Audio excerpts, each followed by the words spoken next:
Chapter 453 The Possessed Fire Giant. Even when his pain was killing him from within, Michael's brain still functioned, telling him not to scream no matter what. If he were to scream before the fire giant reached the ritual ground, it would prematurely attract the girl or worse, a professor. The fire giant's scream sounded closer and closer. He could feel the ground beneath him tremble violently. How long does he have to go through this? He could vaguely hear Gaia's outcry, "Run!" Nightmare shouts sounded in his mind. With great difficulty, he looked up. His vision was not as clear as it used to be a few moments ago. The X-ray vision, the arch energy, and the strength he possessed were nowhere to be found. It made sense as the system informed him that his arch energy flow had been interrupted. He was in a most vulnerable position. If anyone chose to attack him, he would be defenseless.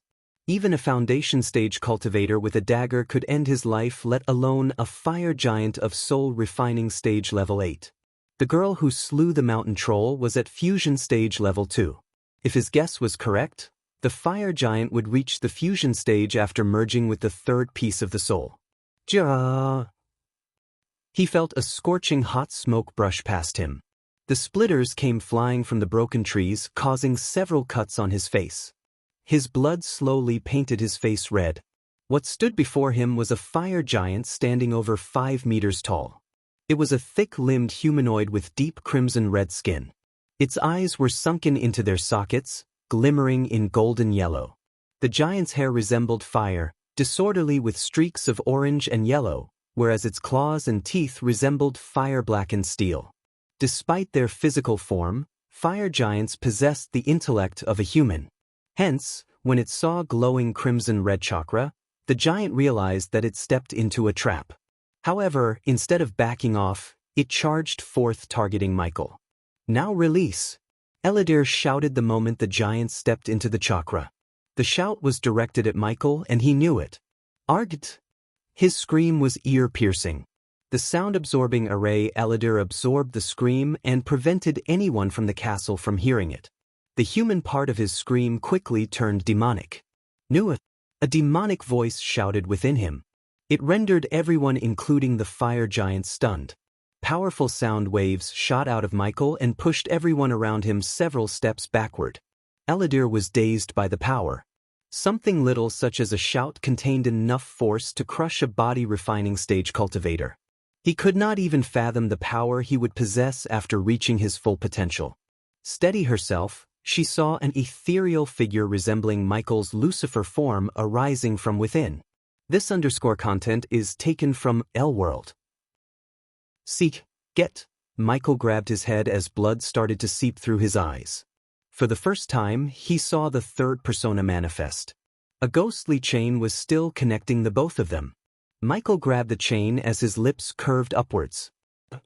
He crushed the chain, finally releasing the third persona out. Now, Michael vaguely heard another shout from Eladir. But this time, it was directed towards Gaia. The longbow and arrow materialized in her hand, and both of them glowed brighter and brighter, radiating immense power. A web of tiny symbols could be seen on her bow and the arrow. The runes Eladir placed on the arrow would boost the arrow's power. Although the arrow wouldn't be able to kill the fire giant, the arrow would temporarily weaken it. In the weak state, the third piece of the soul would be sent into the fire giant's body relatively easily. Otherwise, the fire giant's body would explode due to the power of the soul. "You imbecile!" Gaia saw the ethereal figure scream at Michael, trying to reach him, whereas the glowing chakra began to rotate faster and faster. Boom! The arrow fired from Gaia's bow broke the sound barrier. In a blink of an eye, the arrow went straight through the fire giant's chest. "Jara!" The fire giant's shout sounded quieter than they expected. From the wound caused by the arrow, a bubble of blood dropped onto the chakra. The next moment, a powerful gust of wind knocked down all the trees in the 5-meter radius. It didn't stop with a gust of wind, but the rotating chakra created a mini typhoon. Every tree, splinters, log, and object in the vicinity got pulled into the typhoon. Nightmare felt the pull, but he managed to fly to Gaia using all of his strength. Gaia, on the other hand, held onto a tree with all her might. Elidar managed to stand still without being pulled by the typhoon using a rune. Nu! The third persona screamed again. Little by little, it got pulled towards the fire giant. Michael's vision gradually blurred until he saw nothing but darkness. Try the L world. Com platform _4 the most advanced reading experience. Human. Gaia shouted when she saw Michael collapse onto the ground. On the other hand, the fire demon's golden eyes turned pitch black. Away! Elidar raised his hand at the fire giant. A golden chakra shot out of Elidar's hand and flew towards the fire giant. When the fire giant and the golden chakra clashed, a bright beam of golden light exploded. Their eyes were made to close by the brightness. When they opened their eyes, the fire giant along with the crimson-red chakra on the ground and the typhoon disappeared. Gaia finally fell to the ground. The moment she hit the ground, she rushed towards Michael. She slid through the mud and splinters to reach him. She picked up his head and put it on her lap. Nightmare landed beside him with his two eyes welled up with tears. He's not breathing. Gaia shook his body. Ghosty, Nightmare scratched his arms with his mouth. Now it all depends on the girl, Elidar sighed, looking at the distant horizon. Somewhere else in the Ukilan realm, a giant palace was floating above the clouds. The palace was basking in the light of the full moon. This was the residency of the Holy Maiden, the Ice Palace. As the name indicates, the palace was made of nothing but pure ice. Only the Holy Maiden could inhabit such a harsh environment. In the center of the palace where the snowy mist was covering as far as an eye could see, Rowena was meditating. Her eyes opened abruptly as they twinkled like sapphires. Fire giant, she mumbled. In a few moments, another figure came running to Rowena. Holy Maiden, a fire giant has appeared in the Black Forest, Bai Ning exclaimed. Rowena already stood up, the icy swords attached to chains materialized in her hands. There was no door in the palace. She just walked towards a wall, but the wall split open as she approached. Holy Maiden, we need a plan of attack. Bai Ning tried to stop Rowena from blindly rushing into a battle. At first, when Bai Ning sensed the fire giant, its power was over the roof. The fire giant was unusually powerful, and that was what made Bai Ning worried. I have a plan. Attack! Rowena shot out through the hole, breaking the sound barrier. Visit to L World. Discover _new novels. Her figure disappeared into the clouds while Bai Ning followed her behind. The old woman could barely keep up with the Holy Maiden. Order Mazeroth to stay away from the fire giant.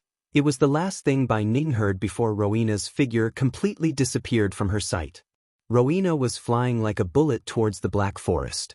She spread her senses to locate the fire giant, and it only took a second to pinpoint its location. The fire giant was wreaking havoc in the Black Forest. It was destroying every tree and everything in its path. Rowena increased her speed. She had sensed the unusual power radiating from the fire giant, yet it didn't stop her. The arch energy radiated from the fire giant was fluctuating. One time, it was at fusion stage level 2, and another time, it was at soul refining stage level 10. She was slightly stunned in midair when the fire giant directed its gaze at her and talked like a human. The fire giant, now possessed by Michael's broken piece of the soul, threw its fist at Rowena. Covering her fist with chilling ice, she met the fire giant's fist with her fist. Boom! The moment their fists collided, it produced a powerful shockwave that decimated everything in a 20-meter radius. The ancient trees exploded into million pieces. Rowena landed on the ground comfortably while the fire giant stumped back several steps.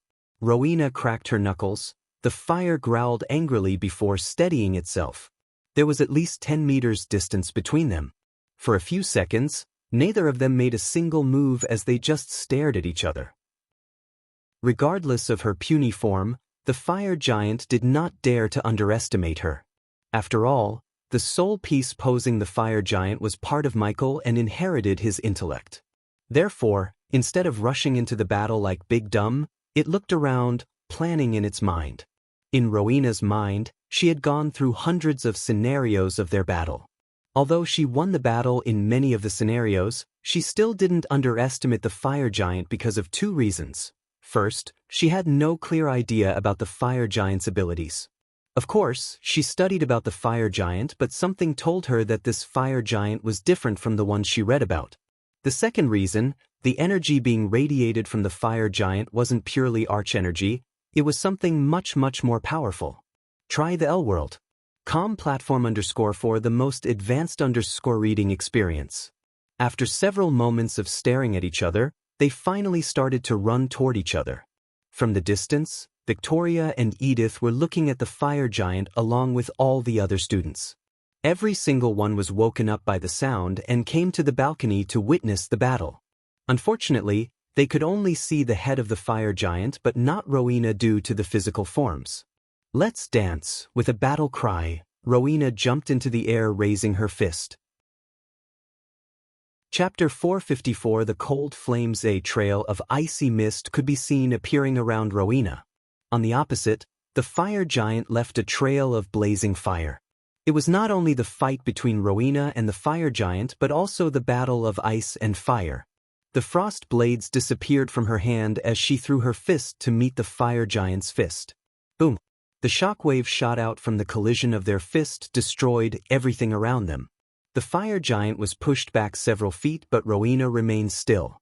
She cracked her knuckles and then her neck, just like Michael.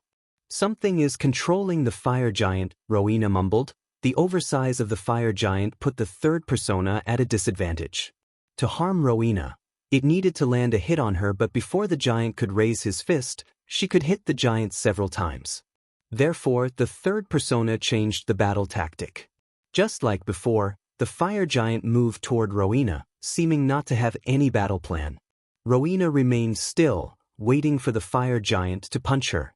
However, when she was waiting for the fist, a beam of light shot out of its eye. Rowena was caught off guard by the sudden beam of fire. It was so quick, lightning quick. Many students watching the giant from the castle didn't even see the beam of fire. They only witnessed a sudden flash of light. The fire giant stared at the cloud of smoke and the crater created by the beam of fire. The scorching hot beam turned everything into ashes. Gradually, the mist cleared. The fire giant was stunned as it could see Rowena's figure in the mist. The blue robes she wore were burnt to a crisp by the flame despite the protection runes placed on them. This time, pure frosty ice materialized on her body, forming an armor. The prophecy, standing in her office, Kayla was witnessing the fight through the window. "We have entered the age of darkness," she recalled the words Wulfric spoke a couple of months ago. Headmistress Gilrine entered the room. "I placed the talismans you gave me around the forest," Kayla sighed. "Make sure no one ventures into the Black Forest. From now on, the Black Forest is forbidden for everyone including the staff," she said without moving her eyes from the fire giant. "Visit L-World. See for a better understanding experience." Headmistress Gilrine had a bewildered look on his face. He scratched the back of his head. "You can spit out what's in your mind, Gilrine. Why aren't we deploying our forces to Black Forest, Headmistress? Our forces can subdue the fire giant without destroying the forest. The forces in play are beyond the mortals, Gilrine. Our forces are nothing before them." Gilrine nodded without uttering any word. He trusted the headmaster and headmistress with his life. Whatever decision they made, he knew it would be the best. Frost storm. On the battlefield, Rowena raised her hand, casting a chantless spell. The Black Forest became darker as the storm clouds blanketed the moon and her dazzling light. The students gasped in shock. Storm was an understatement. The howling wind and the size of the tornado arose, connecting the ground and the sky, frightened every single one. Even Victoria was stunned by the sight of the storm in the Black Forest. The tornado swirled towards the fire giant. Oh. The fire giant breathed fire into the icy tornado. The dance between ice and fire created a phenomenon no one had ever seen. Keala, who knew the storm was created by the Holy Maiden, felt a chill. She knew the spell could destroy an entire city within a few minutes. Even a spell like that caliber couldn't kill the fire giant. Rowena shot into the tornado, and the moment she reached the tornado swirled faster and faster, and the power of the first storm multiplied by several folds. She pushed away the fire coming from the giant's mouth. Little by little, the frost storm moved towards the fire giant through the stream of fire. "Arctic arrows." She shouted in her mind as hundreds of 6-foot arrows shot out from the tornado like bullets. The fire giant raised its hand to defend its eyes from the arrows. Step by step the fire giant moved back. The fire giant screamed, but the scream was not of pain, it was a shout of anger. Try the L World. COM platform_for the most advanced reading experience. Boom. All of a sudden, the fire giant punched the tornado.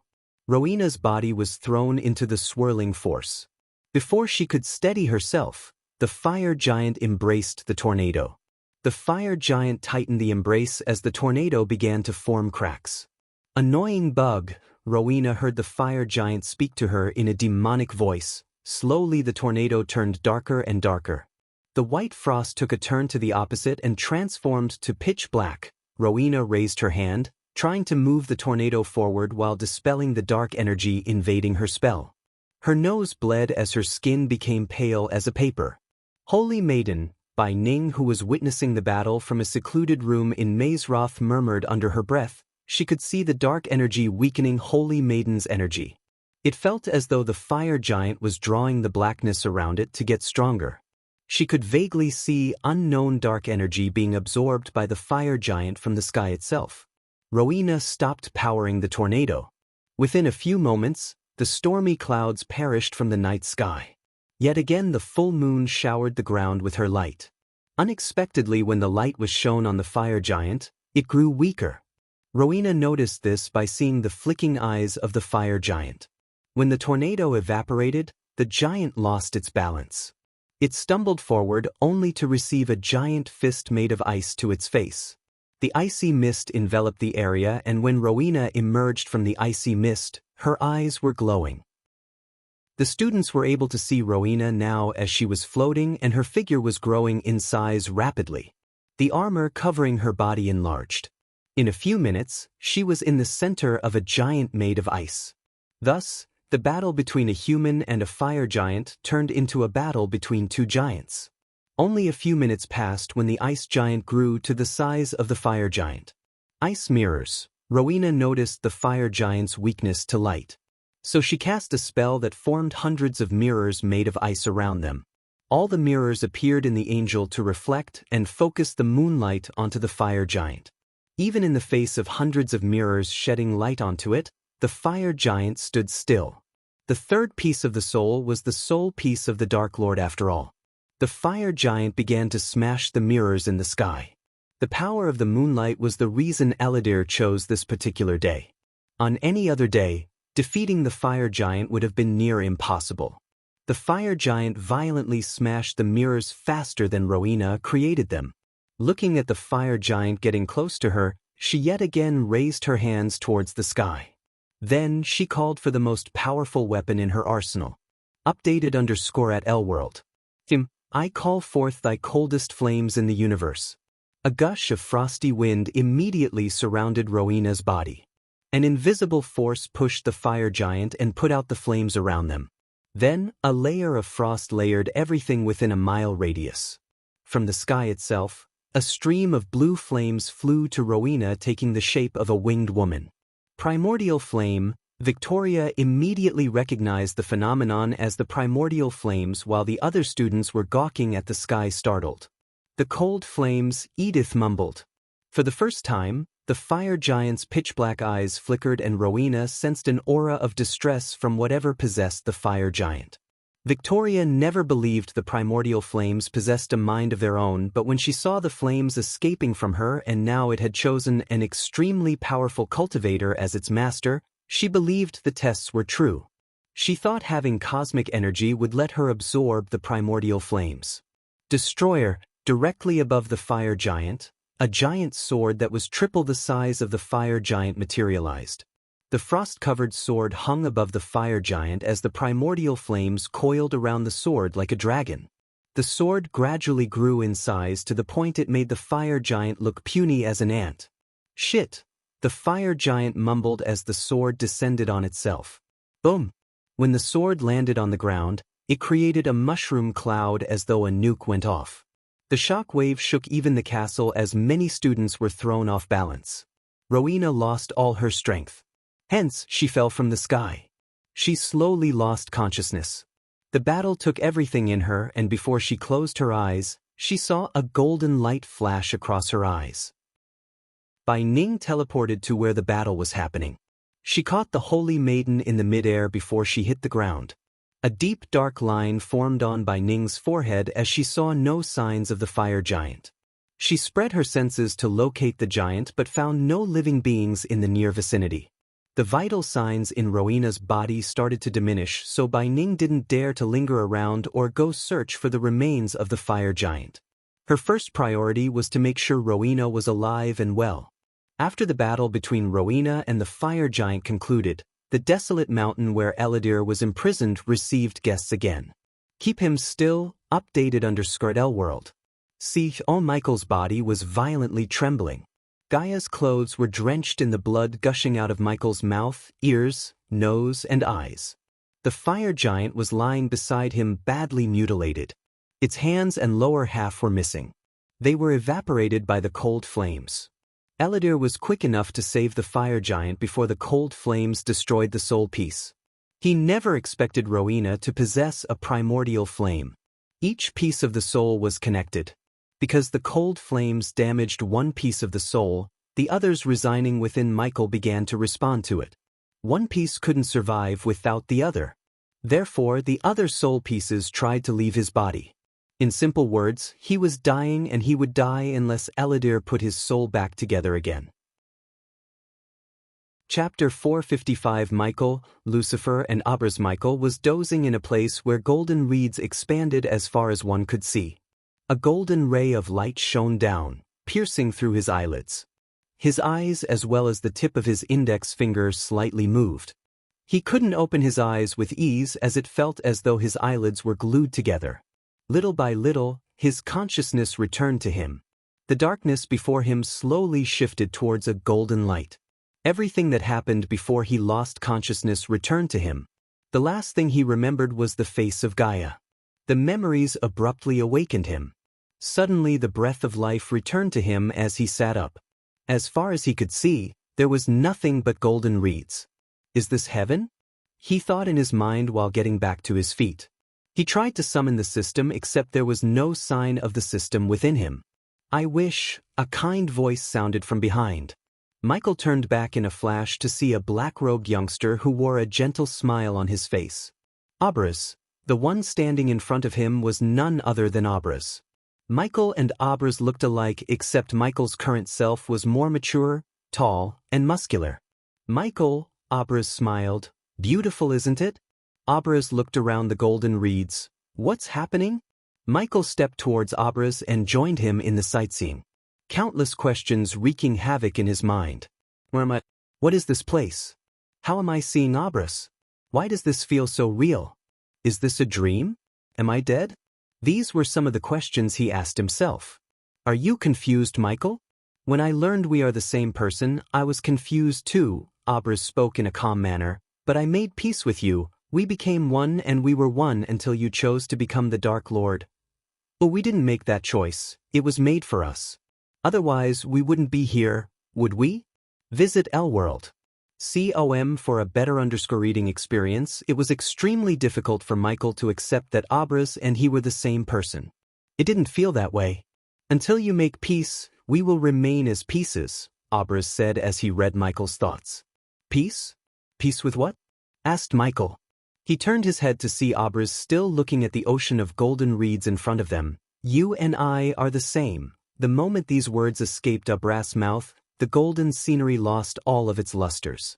Everything became dark and gloomy. Following the change in the scary, the familiar demonic voice echoed through the golden reed fields. Full. They both turned back to see Lucifer, in his complete form enveloped in a shroud of dark smoke and crimson-red eyes emerging from the ground beneath. Unlike Michael and Abras, Lucifer stood almost towering 8 feet tall. Lucifer, the last piece of our soul, Abras introduced Lucifer to Michael as though Michael did not know him. Finally we meet face to face. Michael, Lucifer's eyes flared up in red flames. I am confused as fuck. We are supposed to be the same person, yet it feels nothing like that. Michael sighed as he tried to make sense of this situation. System, Michael called out the system in his mind. Don't bother, the system cannot help you. It's probably sick of you two losers, Lucifer growled. We received such a powerful weapon and yet, we are still getting our ass handed over to us by puny humans. You are unworthy of such power. Lucifer completely ignored Abras and vented his anger at Michael. He then dashed at Michael and punched him. Arg. The punch landed on Michael because Lucifer was too fast. However, when he punched Michael, he shouted and so did Michael and Abras. We are the same, Abras groaned. The punch pushed the three of them in a separate direction. When each stood up, they noticed they were standing in a triangle. Your focus on mortal pleasures and inability to get stronger has brought this upon us. Lucifer clenched his fist as the surroundings became darker and darker. Instead of putting all the blame on me, why don't you take charge? After all, we are the same, right? Why are you talking to me like I'm the one controlling the both of you? Nu understood L-world. See, because when our soul was shattered, the largest piece of the soul went to Earth. You, Abras sighed as he began to explain. That's why you always remain in control and I feel like a different person to you. It should have been me. Yet again Lucifer growled. Makes sense. Finally something made sense to Michael. In his mind, he simplified Abras' explanation. In mathematical terms, he was 50% of the soul while Abras and Lucifer were only 25% each. Thus, he remained in control of the body as well as the other pieces of the soul. I was on Earth. You, Michael looked at Abras. You were in the sanctuary. Then he turned to look at Lucifer. But where were you? Within both of you fools, experiencing both your pathetic lives. Do you know how it feels to be caged and do nothing? When both of you died, I thought I would be finally free, but no, I got caged again. This time, I will end both of you and take the system for myself. With that ultimate power, I can conquer this world and everything in this universe. And then what? Abras asked. You will bring nothing but death and chaos to the world. Michael doesn't listen to him. We don't have to walk the path he would choose. We have everything a man needs to be happy, a job, a woman who loves us dearly, and people who would shed tears for us. It's enough. You are pathetic. A woman betrayed you and put a dagger through your heart. A job and a woman tumph. We are born to be a god and gods must bring their wrath upon the mortals to get their loyalty and undying devotion. Give me the system and the control of your being to me. It's time the system had a worthy user. Michael was stuck between Lucifer and Abras. If Abras was one extreme, Lucifer was another extreme. Lucifer hated him and wanted to go on a killing spree with the help of the system while Abras wanted to settle down and live a peaceful life. Both of their wishes were unrealistic. You wasted the system's potential. We were supposed to be the overpowered god walking among mortals. But you chose to indulge yourself in mere mortal pleasures, care for humans and recruit weaklings as your subordinates. Gods don't need subordinates, gods don't need plans, gods don't need alliances, we only need power and you are too weak to get stronger. Lucifer walked towards Michael step by step. Our old enemies are getting stronger by the day. New powerful enemies are emerging from the darkest corners. You being cautious, making alliances, and living a fake life as ghost will only let us get killed. Surrender yourselves to me. No, Abras stepped forward. If you listen to him, he will turn us into everything and prove the Sky Hall and the Guardians are right. Leave everything behind you, Michael. We can live peacefully in a corner of this world. The system can hide us. We can be normal. For the first time in our lives, we can have a family. This imbecile. Lucifer lunged at Abras and before either of them could react, Lucifer punched Abras in the chest. Yet again the trio was sent flying like kites in the storm. Michael felt an excruciating pain in his chest but no blood came out of him. We are not killers and bringer of darkness, Michael, Abras groaned as he picked himself to his feet. We are not a weakling and a beta like him, Lucifer shouted from the other side. Stuck between the both of them, Michael just closed his eyes. The words they spoke to him flashed across his mind once again. When he opened his eyes, the darkness disappeared as the golden luster came back to the scenery. New_chap_ are pub_scorelist on L-World. You are both right and wrong. Michael let out a deep breath. Lucifer, you are right when you said I'm not using the system to its full potential. You are right when you said living a fake life as ghost will only get us killed. The dark cloud shrouding Lucifer slowly started to fade away as he was making peace with the Lucifer soul piece. But you are wrong about needing no subordinates, no alliances, and mortal pleasures. You yourself said we have new enemies appearing and old enemies getting stronger day by day. We cannot defeat them by being alone.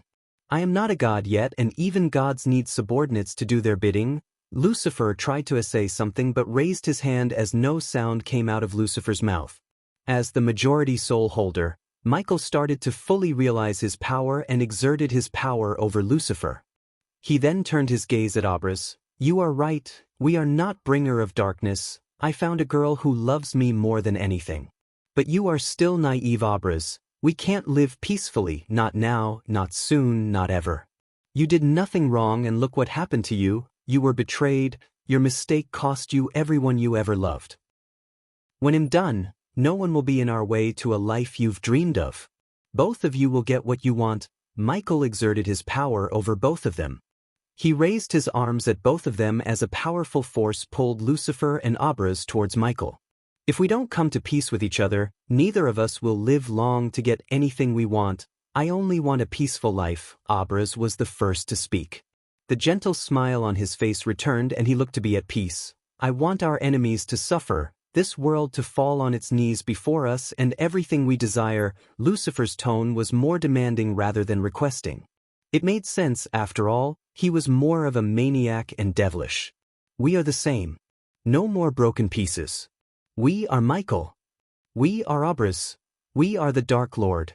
Michael screamed at the sky. His voice became the mix of Abras and Lucifer. Soon, the cloud shrouding Lucifer abandoned him and began to envelop Michael. We are one. This time, both Lucifer and Abras said in unison. The very next moment, Lucifer and Abras turned into an orb of light and flew straight into Michael. Human, Michael, please wake up, don't leave me. Ghosty, ghosty. Michael heard the voices of Gaia and Nightmare in the distance. Arg, back on the desolate mountain where Elodie was caged, Michael sat up. Human. Gaia's scream nearly broke his eardrum and her hug broke his rib cage. Elodie squatted before him before putting his hand on Michael's shoulder. You did it. Your soul is now whole again. Try the L world. COM platform _ for the most advanced _ reading experience. Chapter 456 The Dark Flames I host.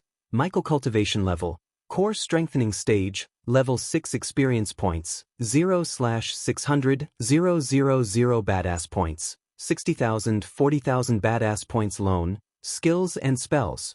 Wind Blast, LVL6 Responsive Shield, LVL8 Environment Scanning, LVL6 Ignitia, LVL8 Lightning Dash, LVL6 Energy Devour, LVL2 Soul Eater, LVL1 Death Range, LVL3 Eyes of Darkness, Normal. Can sense the cultivation level of others' Eyes of Darkness, Lucifer. Can sense the cultivation level of others.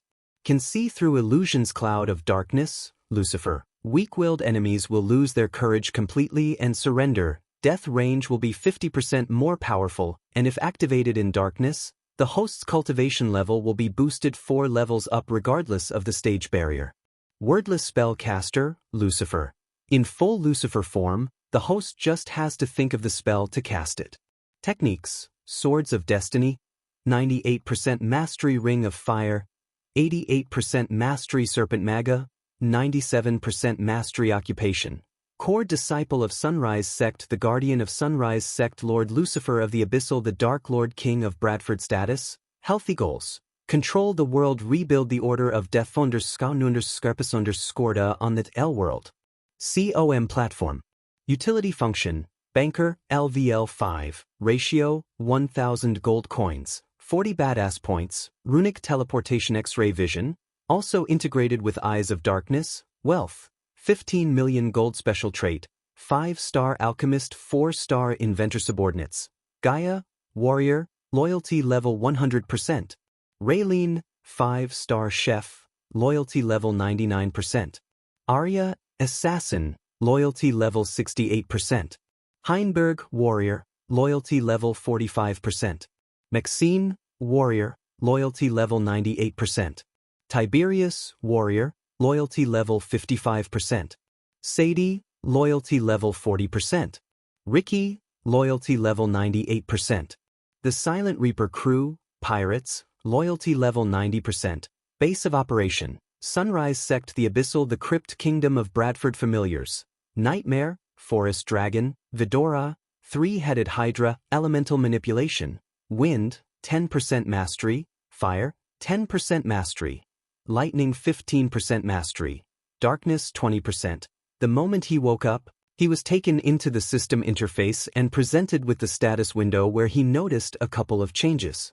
He leveled up by 2 levels. Previously he was a core strengthening stage level 4 cultivator, but at the moment, the status window showed level 6. Reading through the status, he saw an entirely new row. Elemental Manipulation. As the name suggested, elemental manipulation was the power to control the elements themselves. In this world, only a few could control elements, including Michael. It was a power that belonged to the most powerful ancient gods. Their existence was hidden from the rest of the world by Skyhall, as the existence of new gods would cause chaos among the religious institutes and alter everything the people believed. So system, what's your explanation for what just happened? The most up-to-date NOV_Ls are published _here L-World. The system level is dash. Thought so. Michael interrupted the system before it could finish its annoying answer. Victoria, you bitch. He suddenly remembered the massacre of the sanctuary. Since the soul piece was merged into one, Michael didn't feel like Abraz was another person. In addition to the changes in the status window, Michael also sensed changes in his mentality. For instance, he craved to control the world more than he felt before. This world lacked God's intervention, and Michael wanted to fix that. Gaia was still embracing him with all her might, with Nightmare stuck between them. His vest started to feel wet by the tears gushing out of Gaia's eyes. Why are you wasting those precious tears? They should come from our enemy's eyes before dying. Michael lifted her head gently. He cupped her face, wiping the tears with his fingers. Smile. He smiled at her. You scared me, bastard. Sorry for the inconvenience caused by my broken pieces of the soul, he said sarcastically. Ghosty, are you fine now? Nightmare looked up at him. Michael never thought a dragon's face could show such a clear-cut expression. Seeing the dragon worry about him warmed his heart. I'm whole again, just like Eladir said. He looked at the half-elf standing obediently a few meters away from them. Michael let go of Gaia and Nightmare to thank Eladir. You served me well, Eladir. I will grant you a wish for what you did. Ask. As he said to Eladir, Michael exerted his power over the surroundings to make everything darker. The storm clouds blanketed the sun according to his will. I wish to serve you as your subordinate and accompany you in your journey to make this world better, my lord. Eladir knelt on his one knee, lowering his head. Darkness is not evil, it's portrayed as evil. Remember, Eladir, darkness does not always equate to evil, just as light does not always bring good, said Michael. I bring darkness so everyone can see the real light. Anything better than the current world will be a paradise, and I will transform this world into a paradise opposite to Skyhall's and Guardian Guild's vision. Michael saw the concern in Eladir's eyes. It was obvious to Michael. He wasn't willing to serve him because of loyalty, but to try to deviate Michael from transforming the world into a realm of darkness which was seen by Qinjiao in the future. Does the host wish to accept Eladir as a subordinate? Yes, Michael accepted Eladir as his subordinate to see his 42% loyalty. He didn't mind the low loyalty level, as he knew better than to expect 100% loyalty from an ancient elf who he knew only for a couple of days.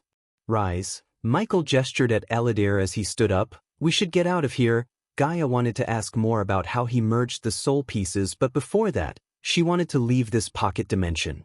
Otherwise, someone might notice him missing and start investigating. I'm not done yet, calmly said Michael. Huh? Give me the teleportation scroll. I want the primordial flame. The latest _SODIs are on the L world. Zoom website. Since Michael merged his soul with the third piece, the battle between Rowena and the fire giant that was controlled by him replayed in his mind. He was stunned by the power of the primordial flame. Coincidence or not, He was presented with a rare opportunity to acquire a primordial flame to himself through Professor Lane. Gaia saw the resolve in his eyes and realized there was no use in arguing with him. Therefore, she took out the parchment from her space ring with a flick of her wrist. Michael didn't open the scroll but threw it at Eladir. "You're coming with us," said Michael. It took Eladir a couple of minutes to make changes to the scroll to teleport 4 instead of 2. Surprisingly, the location of the destination was relatively closer to the gateway to this pocket dimension. "Here you go, my lord." Eladir now started to address Michael as my lord instead of Lucifer as he used to. Although Eladir sensed an aura of a god when he first met him, it had never been as strong as the aura he released after the ritual. He couldn't get himself to address Lucifer by his name. Michael passed the scroll to Gaia as she sent a sliver of arch energy into the scroll. The scroll began to glow brighter and brighter, and in a blink of an eye, a golden light enveloped them. After being teleported away from the pocket dimension, they noticed that they were back in the Black Forest. Before the 4 of them was a minor fallen tree in an overcast morass marked the entrance to the dungeon. Beyond the fallen tree lies a modest, clammy room. It's covered in dead vermin, ash, and moss. Eladir conjured a bright orb of light to light the path before them. The bright light revealed the rusted weapons racks and opened crates, wasted and ravaged by time itself. As they went further through the dungeon, the pathway split into 2 paths. Michael retrieved 2 drones from the system storage and sent one to explore each path. The path on his right had countless traps installed. But the drone activated none of them because the traps were not designed to sense arch energy. Whoever built the dungeon placed a void array and never expected one to use arch energy inside the dungeon. Several minutes later, the drone reached the end of the path where there was nothing but a dead end. Left, Michael entered the path on his left. Its twisted trail leads past long-lost rooms and tombs. Everything was cleaned up and there was nothing valuable that attracted Michael's attention. Since the drone was exploring ahead of them and sending live feed, Michael knew the path and traps in place. They avoided the usual pressure traps and tripwires by floating above the ground. As they traveled further and further, they began to notice countless broken skeletons on the ground. Moreover, there were bloodstains on the walls and the ceiling above them. "Is it me, or do they look fresh?" Gaia pointed at the bloodstains on the wall. "The smell is also fresh." Nightmare took a whiff of the air and said. They cautiously proceeded onwards, deeper into the dungeon's expanse.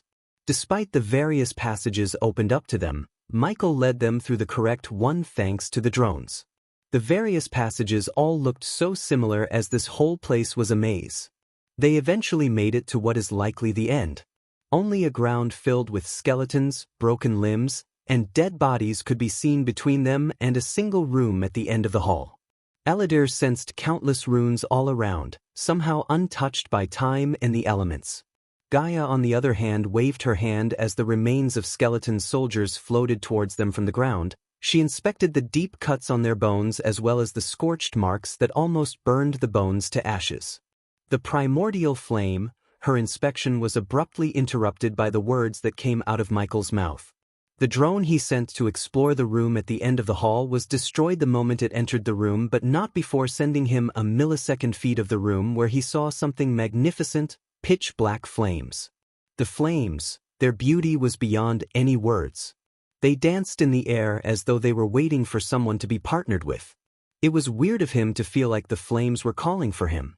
"Someone's been here recently, someone powerful." Eladir frowned after seeing the countless limbs of mountain trolls lying around. Defeating one mountain troll without using arch energy was extremely difficult, if not impossible. But whoever ventured into the dungeon before they slaughtered so many? The only explanation Eladir could come up with was either they used arch energy or something much more powerful, because there was no way one could survive this dungeon without cultivation power. "Maybe the Holy Maiden?" asked Gaia. "Whoever it is, we will meet them soon," Michael said before slowly floating towards the room to claim the primordial flame to himself. The source of this _chapter, L-World. COM. Chapter 457. The Dark Flames. The closer they got to the room, Gaia felt an immense amount of pressure crushing them. It was as though an invisible mountain landed on their shoulder. Nightmare gasped for air in Gaia's hands. Stay here. Noticing the hard time they were having, Michael decided not to take them with him into the chamber. I'm not gonna argue, Gaia agreed with him, and so did Eladir with a nod. When Michael entered the chamber, he saw the black flames dancing above a pillar made of marble. Like the flames had sensed him, they leaned in his direction. Michael slowly reached out for the flames as they advanced toward him. Warning! Warning! Warning! Warning! Extreme level of radiation detected. The system went crazy in his head. He ignored all the red warning poppings that were blocking his sight. As he was getting closer to the black flames, the warnings and the shoutings of the system vanished.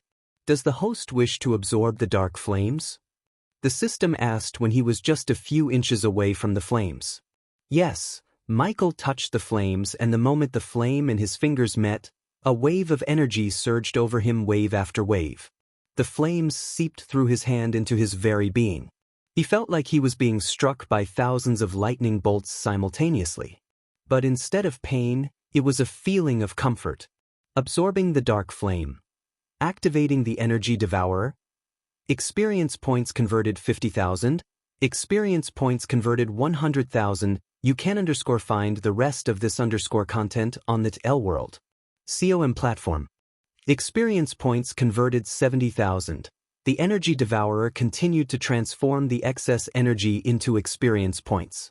Michael thought it would stop in a few minutes, but on the contrary, it lasted until he began to level up rapidly. Congratulations to the host for leveling up. The current level is Core for Strengthening Stage Level 7. Congratulations to the host for leveling up. The current level is Core for Strengthening Stage Level 8. Congratulations to the host for leveling up. The current level is Core for Strengthening Stage Level 9. His excitement was going through the roof. He bottled his excitement when he reached Core Strengthening Stage Level 9, as he thought his leveling up would stop there. Congratulations to the host for reaching the next stage, the Soul Refining Stage. Oh my God, he's breaking through. Gaia sensed the violent energy fluctuations in the surroundings. The celestial energy descended from the realm of angels, creating ripples in the night sky. The last time Michael witnessed the celestial energy descending was when he traveled to the Rainbow Island, where Layla's disciples prevented Christopher from reaching the soul refining stage. The system regulated the celestial energy through Energy Devourer. Hence, the jumping from the core strengthening stage to the soul refining stage was so much smoother than the rest of the cultivators in the world. His skin turned darker and darker to the point he looked downright black except for his crimson-red eyes. But soon, the red fire in his eyes was too invaded by the dark flames and transformed from red to black. Congratulations to the host for leveling up. The current level is Soul Refining Stage Level 1. Congratulations to the host for leveling up. The current level is Soul Refining Stage Level 2. The leveling up spree finally stopped at Soul Refining Stage Level 2. The dark flames now completely merged themselves with Michael's soul, strengthening every fiber in his body. The dark flame absorption is completed. All of the host's spells and skills has strengthened by the dark flames. The host is now immune to all the attacks under the Soul Refining Stage except attacks powered by another primordial flame. The host's mastery over the darkness element is increased by 5%. New_chap_ are pub_listed on L-World. COM. The host's mastery over the fire element is increased by 5%. Potions and pills made using dark flames will have 94% purity. The spell responsive shield has merged with dark flames and transformed into dark shield. The spell ignitia has merged with dark flames and transformed into dark ignitia. The spell wind blast has merged with dark flames and transformed into dark blast. The spell ring of fire has merged with dark flames and transformed into ring of dark fire.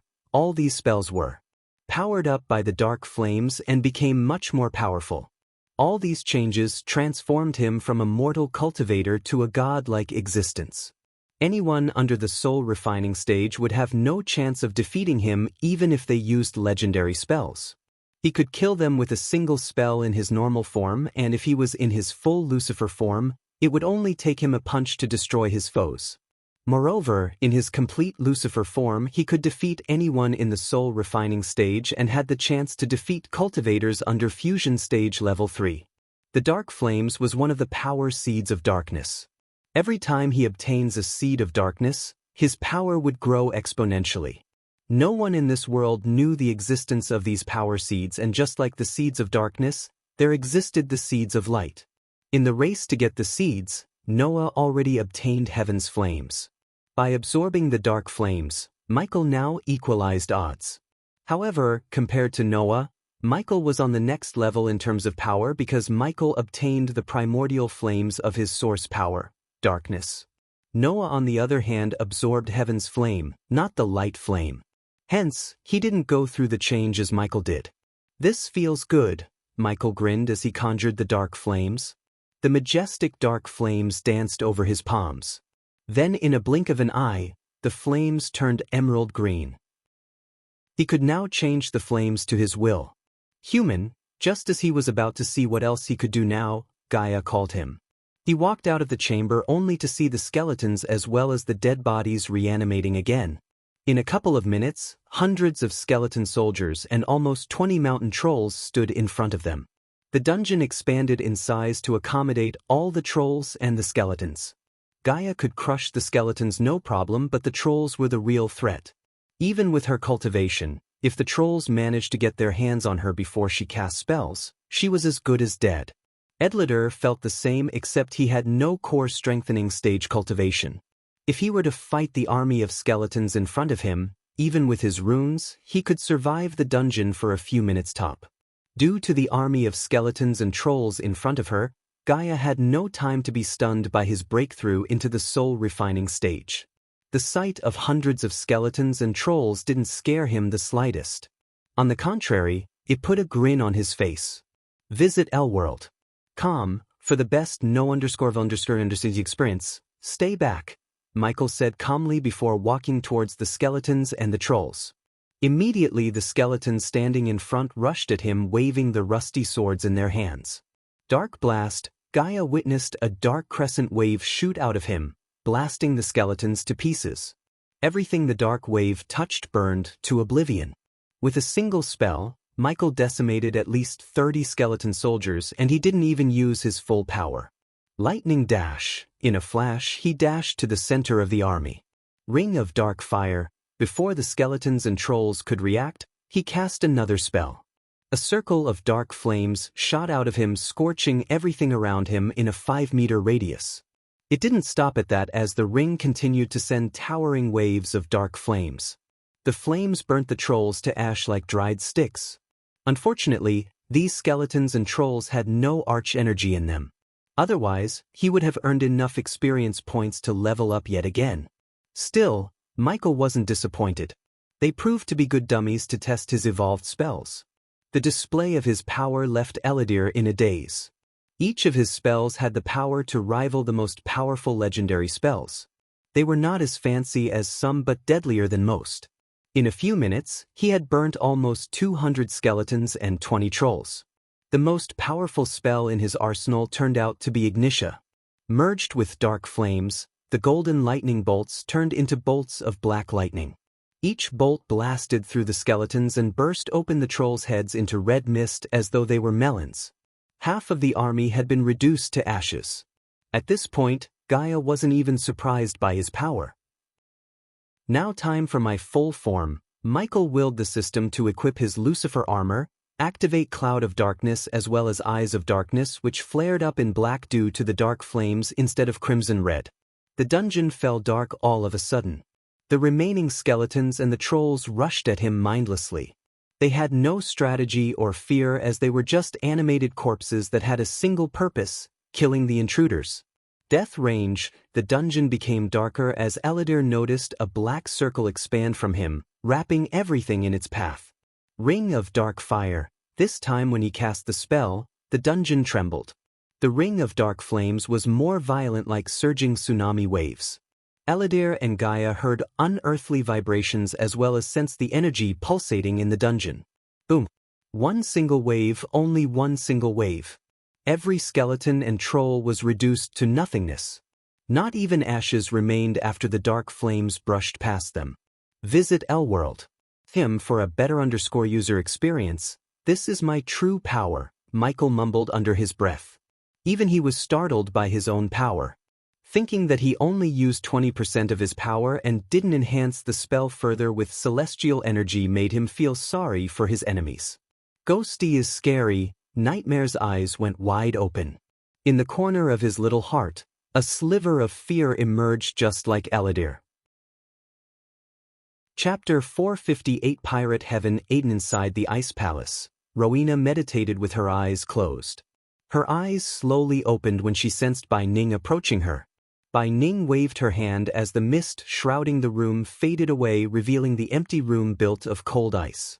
Holy Maiden, Bai Ning approached Rowena. I scoured the Black Forest, but I didn't find the fire giant's remains. Rowena slowly opened her eyes after hearing Bai Ning. That is now a problem of Mazeroth, Rowena said coldly. But Holy Maiden, the energy I sense from the fire giant was something ominous and sinister. It's the Dark Lord. Bai Ning felt a chill running through her spine the moment Rowena said this.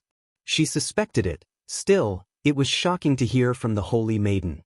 I must alert the elders. Don't bother. I already ordered them to stand down. Bai Ning was stunned. What? How long have you been searching for the Dark Lord? Rowena stood up. Bai Ning couldn't guess what was the meaning behind her question. For nearly 4,000 years, answered Bai Ning. You didn't find him then and you are not going to find him now. If I am right, he has covered all his tracks. Rowena was calm, too calm despite the situation. Bai Ning disliked the Holy Maiden taking the threat posed by the Dark Lord so lightly. However, the old woman knew better than to disagree with Rowena. What do you suggest we should do, Holy Maiden? Nothing, as Rowena said. She gracefully walked toward the wall behind her and waved her hand. The wall slowly split open, revealing the floating mountains and puffy clouds beneath them. Rowena closed her eyes, absorbing the cold energy of the dazzling moonlight. The Dark Lord won't stay in Akilan realm for long. We have to catch him, Bai Ning said to herself.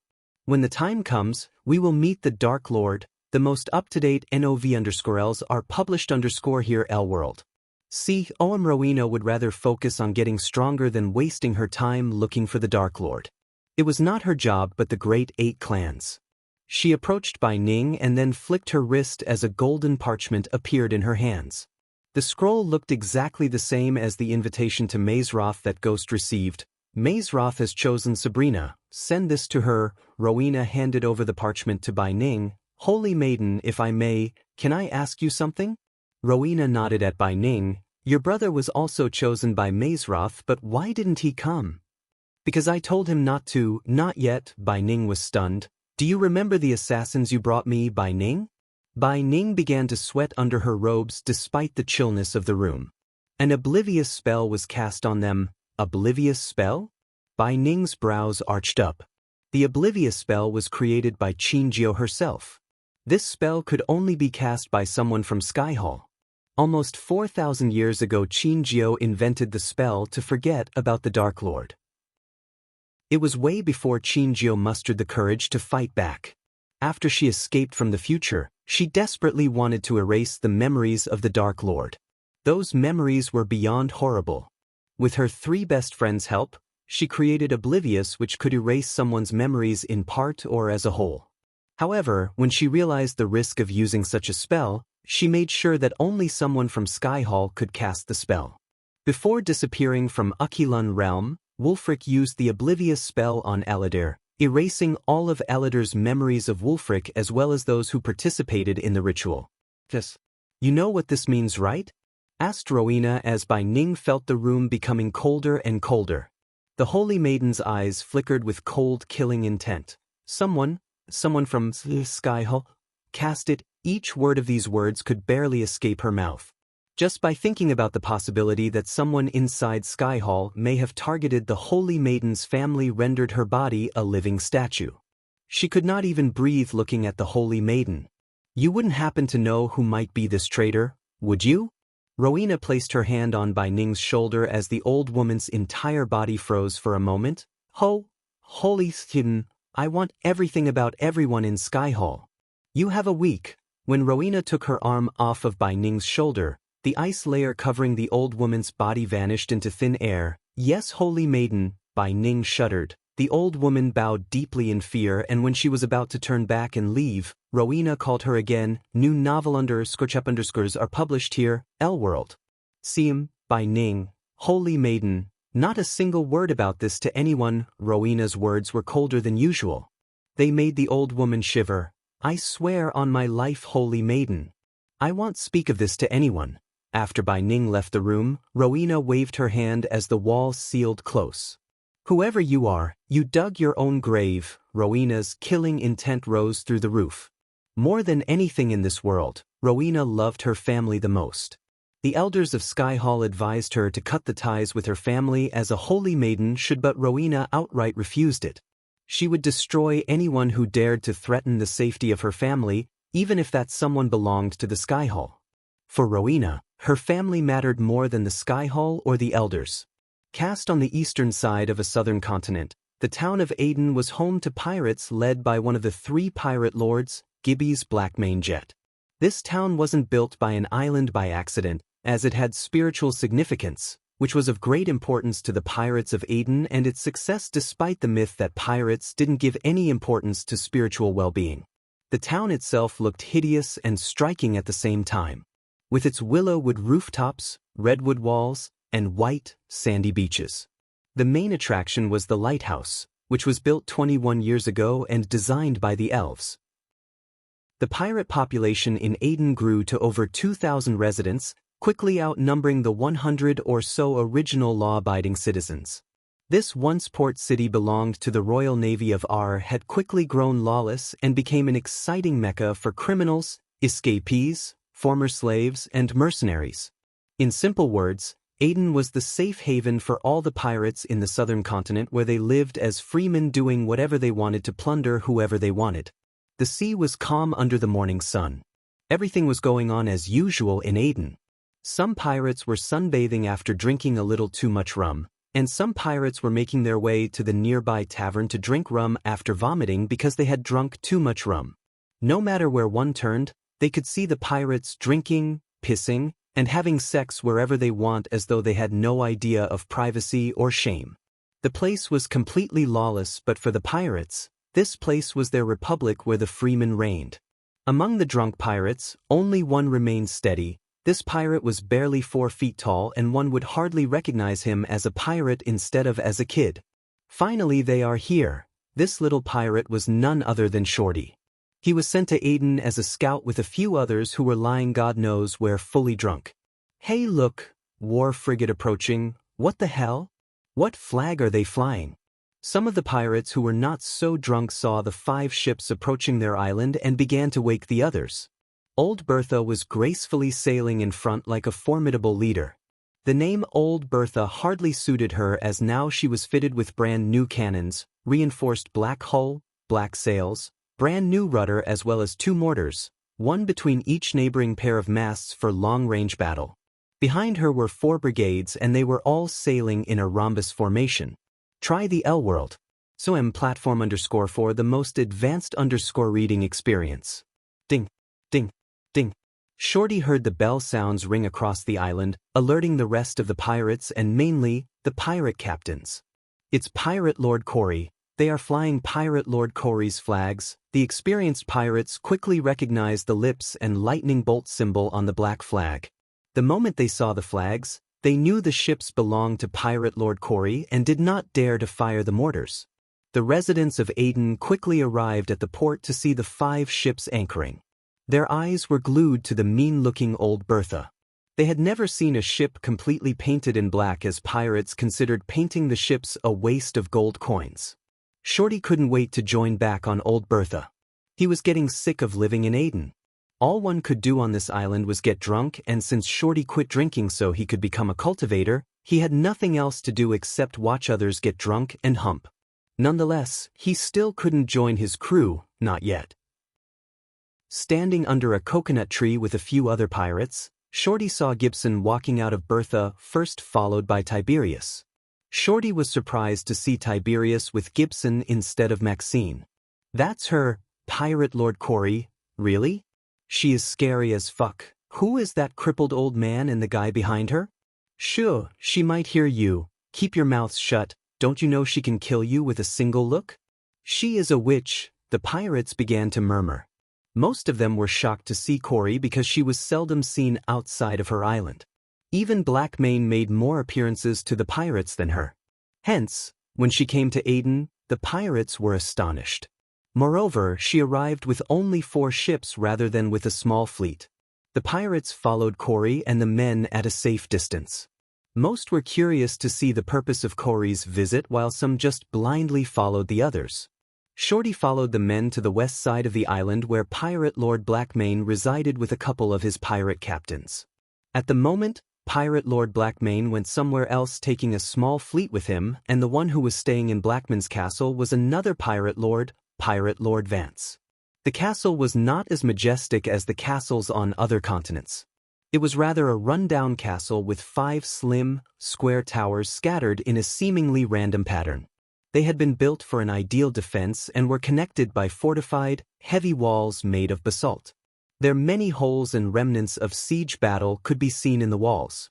Wide windows were scattered generously around the walls in seemingly perfect symmetry, along with same-sized holes for archers and artillery. Several minutes later, they finally reached the castle gates and were greeted by a red-haired lady with 2 rapiers hanging on either side of her slender waist and a bold man in tattered golden robes at the gates. _out current_novel on L-World.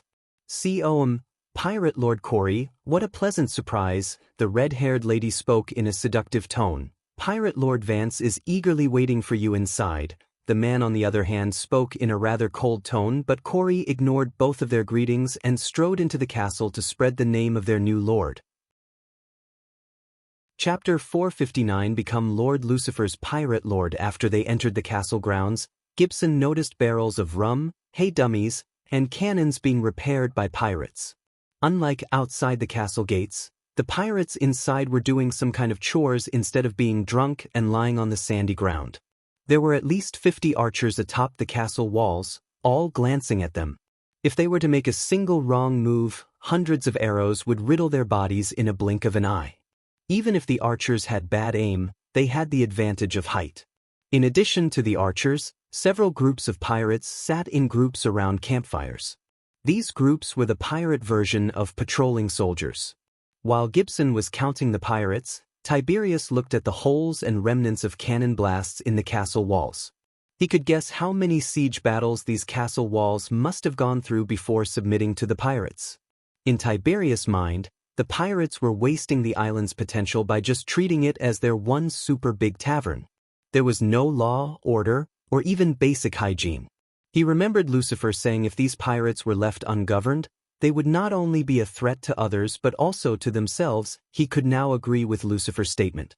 He wondered why the Royal Navy of R didn't bombard this island and deal with the pirate threat. Why didn't we see any of Blackmane's fleet on the sea? Asked Tiberius. The pirates were not fond of a strict hierarchy and calling others my lords. They considered themselves freemen, so even the pirate lord could be called by his name without any titles. Pirates hated these noble titles. Most of them hardcore pirates like Blackmane believed respect is earned through power and riches, not by titles. The only titles they allowed were captain and pirate lord. But the title captain gave no immunity to the captain as the title king would. If the crew became unhappy with their captain, they would throw the captain off the board or hang him or her in a heartbeat. The same was true for the pirate lord too, but there was never been an incident where the crew mutinied against a pirate lord before. But you want to test us? The bold guy in golden robes snickered. Don't mind my friend here, he's being a bitch because his ship is under repair and couldn't go plunder as he wants. The female pirate chuckled to calm both of these men before either of them started a fight. We don't usually anchor our fleet in Aden, friend. As they say, don't put all your eggs into one basket. Tiberius agreed with the pirate woman as they walked past several pirates rolling barrels after barrels into a cabin. Just the smell permeating from those barrels was enough to make their taste buds savor the sweetness of the rum within. So Vance is still plundering only the ships that carry rum? Pirate Lord Corey asked the red-haired pirate. Of course. Isn't that genius, Pirate Lord Corey? We hit ships with gold, sugar, gems, and all that will turn into gold coins and go straight to buy rum. Why go through all that trouble when you can directly take what you really want? The latest __sodies are on _the L World. Com website. It shouldn't make sense, but it does. Corey chuckled at first. Tiberius thought it stupid to plunder only the ships that carry rum shipments, but after meeting the pirates, it sounded way less stupid to him. If anything, this was a stroke of genius because most Navy ships carried gold, gems, ores, sugar, and weapon shipments. Plundering those ships was not only risky but would also make them a threat to a kingdom or worse, a threat to the R Empire. Rum, however, carried by merchant ships, and plundering merchant ships was like taking candy from a baby compared to plundering a Navy ship. Besides, like the red-haired pirate said, even if the pirates plundered tons of gold, their earnings would eventually be used to buy rum and whores. By directly plundering rum and the valuables from the merchant ships, they could easily get both without any hassle. Eventually, after passing several more rum warehouses, they climbed a set of gray stone stairs to step onto the throne hall, which had been turned into a lavish tavern. Several long oak tables were placed from the bar counter to the end of the hall. As expected, the primary clientele of the tavern was pirates, and the maids were ladies who generously revealed their deep cleavage to their customers. Of course, some outright seemed uncomfortable putting up with all the butt slapping and hand-grabbing. Tiberius' nose twitched due to the stench of piss, vomit, and rum. Despite the stench, the tavern itself was packed and lively thanks to the singing and dancing. I have to give it to them, they are one happy bunch, Tiberius thought in his mind. Building a country for the freedom fighters and managing it was harder than he had imagined. Some days, he would prefer to fight in the arena than to go through the necessities they want and the gold coins they have. The task of being a ruler was stressing him, and Maxine suggested he take a rest and spend his time in Old Bertha. Live a pirate life, that what she said to him. Living with them helped him more than he liked to admit. He had no worries, no responsibilities. He just trained, sailed the seas, singing with the crew, and drank and ate as hearty as he wanted. Being a pirate was fun, except the world was changing, and if the pirates didn't change with it, only extinction awaited them. Hey Melina, you want a drink? A bearded old man raised his mug and shouted at the red-haired pirate as they were making their way to the stairs behind the bar counter. Join you later, the red-haired pirate waved at the old man. Meanwhile, some pirates noticed the tattoo-covered Corey and recognized her. Tiberius and Gibson could hear various chatter focused on Corey. None of them dared to raise their voice or approach Corey because of her infamous reputation as a witch. Melina and the bold man knocked on the door after climbing the stairs leading to the second floor. This content is taken from L World. Come in. Melina opened the room to be welcomed by a man sitting behind a large oak table with several maps and rum bottles. He had a pair of dark brown eyes, a tanned complexion, straight black hair hanging over his broad shoulders, and a stubble beard.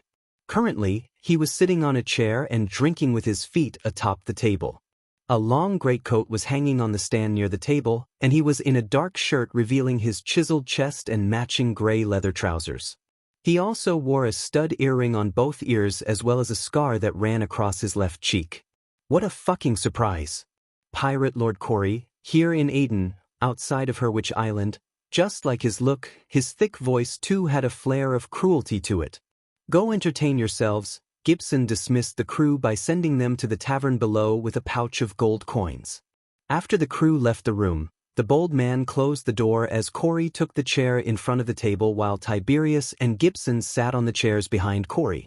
They let Pirate Lord Corey lead the negotiation as they planned. What can I say? Times are changing, Vance, Corey calmly said. I assume your sudden visit to Aden is not to enjoy our hospitality. Not entirely true. I heard you can't find a finer rum anywhere else. Whores too. Vance grabbed Melina's hands before pulling her closer to him. She sat on the chair's arm, seductively laughing. I heard things too, Corey. Things like the legendary Silent Reaper resurface, one of your pirate captains leaving your side to join another crew, and my favorite. Vance paused for a second and went on, magic-wielding captain. If I was not too drunk, I heard he's called Lucifer. Lord Lucifer, Corey corrected Vance, and when Vance saw the look on Corey's face, he was surprised. Initially, he didn't believe such a rumor that someone was using magic inside the void line. To this day, he couldn't believe Corey was able to use magic. Imagine his surprise when his crew told him that the captain of the black ship could cast spells and use magic. "Did I hear you right? Melina, did she say Lord?" "Because I heard she say Lord," Vance asked Melina. "Yes, she did, Folders on L-World." So when you said times are changing, you meant you became someone else's bitch." Gibson quickly pressed Tiberius' feet with his fake leg to stop him from lunging at Vance. Like it or not, they were in a pirate fortress without Lord Lucifer or the Dark Queen. Old Bertha could give a hell of a fight, but she wouldn't be able to survive if all the pirate ships and defenses around Aden bombarded them. Being a bitch is better than being dead, Vance. You have to be alive to enjoy the pirate life. Corey smiled, but behind that smile, one could see the hidden menacing look. "If I don't know any better, I would consider that as a threat." Vance's voice became colder. "What I'm here to offer you is an opportunity of a lifetime." Vance. Corey leaned forward, getting richer and stronger without making an enemy out of the kingdoms and how does this sound, Vance? Let's just assume I'm interested in such an opportunity. What's the catch gonna be? Vance did not seem to be interested at all. Instead of looking at Corey while he was speaking, he was playing with Melina. Tiberius' eyes twitched. He knew by looking at Vance's attitude and the way he talked, that this negotiation was destined to fail. Join Lord Lucifer's ranks as his pirate lord. The moment Corey spoke these words, Vance stopped playing with Melina's lips. He turned his gaze to Corey, and those pair of eyes were flowing with murder. In other words, Vance stood up. "A bitch." He banged the table as the rum bottles on the table blasted away. Despite Vance's outburst, Corey was still calm. Visit L-World. Com for a better understanding experience. What if I say Lord Lucifer can grant us immortality? Melina and the bold man who listened to Corey were startled. Vance wasn't interested in riches and power like many others in this world. He would rather live his life plundering rum and drinking than capitalize on a golden opportunity. There was nothing much Corey could offer that would tempt him except immortality. Chapter 460. The Almighty Sunrise Sect. That shit doesn't work for us. Your sales pitch would have worked on those freaks who call themselves cultivators. Vance snickered. Sigh. Corey sighed. It seems like you need a demonstration. Vance saw Corey close her eyes. Subconsciously, he took a step back from the table. Corey felt the crystal pendant on her neck warming up. The warmth slowly spread through every being in her body. Crystal dagger. She opened her eyes abruptly, raising her hand at Vance. Melina and the bald man immediately jumped in front of Vance to defend, though they were too late. They only felt a gush of wind blow past their faces. Fuck. Vance stumbled back as a blue dagger floated in the air just an inch away from right between his eyes. He shuddered, and without his control, he started to sweat under his shirt. Melina and the bald man's faces lost all color and became pale. Melina's hands on her rapier were shaking. This had heard about cultivators casting spells and using magic, but this was the first time they had witnessed it in real life. They couldn't stop themselves from shivering. The dagger was still hovering in the air, radiating a chilling aura. Arg fuck, Vance growled when he tried to grab the dagger. The dagger's cold surface burned his palm. This is just a taste of power Lord Lucifer blessed me with, Vance. In front of him, we are powerless and insignificant as ants. Imagine the possibilities of having such powers, Vance. We can be much more than pirate lords. Corey put her hand down as the dagger vanished into thin air. Only now Vance could let out a heavy breath. He just stared death in its eyes and survived to tell the tale. His mind was slowly digesting the fact of how insignificant and powerless he was, just as she said. If Corey wanted, she could have simply killed him and the two pirate captains in a blink of an eye without making any fuss. They could have walked out of the island simply, as by the time the drunken pirates noticed their bodies, they would have been long gone. Still, every fiber in his body screamed against him at the thought of serving someone else other than himself. He felt as if he was being forced to bend his knees. He preferred to die on his feet than to live on his knees like a true pirate. You have 2 weeks to give us your answer, Vance. Corey stood up to leave. On L-World. Seekum, what if I didn't? Vance's question stopped her on her way to the door. Nothing. Corey didn't even turn back. If you can't grab an opportunity when it slaps you on the face, you're not the pirate I thought you are. Tiberius followed Corey and Gibson behind, leaving the pirates stunned. He couldn't help chuckling, noticing the fear in their eyes. Pirate Lord Corey, is it okay to leave them? You know, they might blabber, Gibson asked as they were climbing down the stair. They should, Corey smiled. Everything went according to Lord Lucifer's plan. Gibson wasn't surprised by her words, and neither was Tiberius. They both knew that Lucifer was as cunning as he was powerful. Those pirates should be grateful they didn't come here, Tiberius calmly said. The they he meant were Lucifer and Dark Queen. I've yet to see someone live after saying no to him. The trio left Aden after staying for a day. Shorty handed over all the information he gathered in Aden to Gibson, which was then transferred to Maxine. Old Bertha started her voyage searching for Blackmane, the last pirate lord. The Broad River sect of Kingdom Kethin was a beautiful castle surrounded by majestic gardens and fountains magically created out of the crystal blue lakes surrounding the sect. The sect looked very impressive despite having stood for over 500 years. Many buildings were being built and the existing buildings were getting repaired. The major construction work was on the main castle. It was believed that the magnificent fountain in the middle of the sect's park had healing and beautifying properties. The most up-to-date NOV_Ls are published _here Elworld. See, on the sect had an average reputation under the previous sect leader Matthias. However, the new sect leader Ella raised the reputation of the sect to one of the best in Kethin after merging the Broad River sect with the famous Sunrise sect of Rivertown.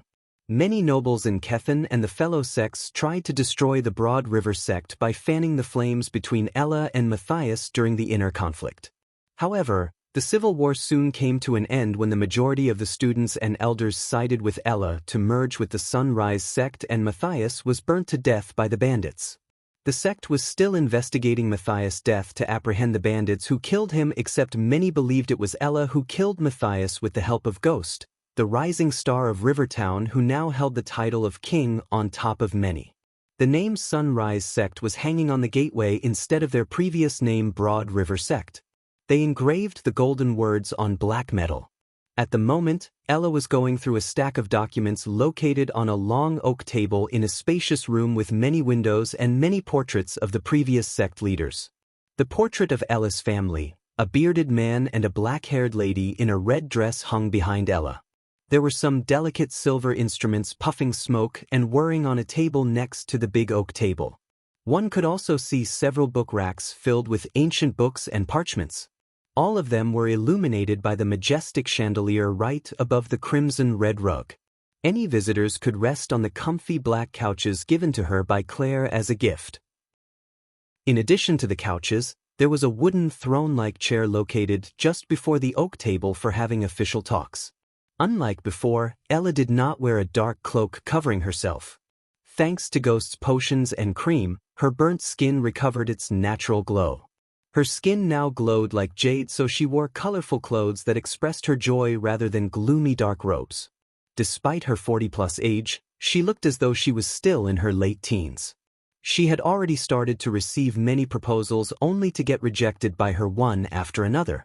She was rejecting not because she had no plans to get married, but rather because she was waiting for the right man. While she was reading all the income and expenses reports of the sect, someone knocked on the door. "Headmistress, come in," Ella said, and put down the report to take a break. A young female disciple dressed in a long black coat with red linings walked into the room carrying a cup and saucer. This _content is taken from Elworld.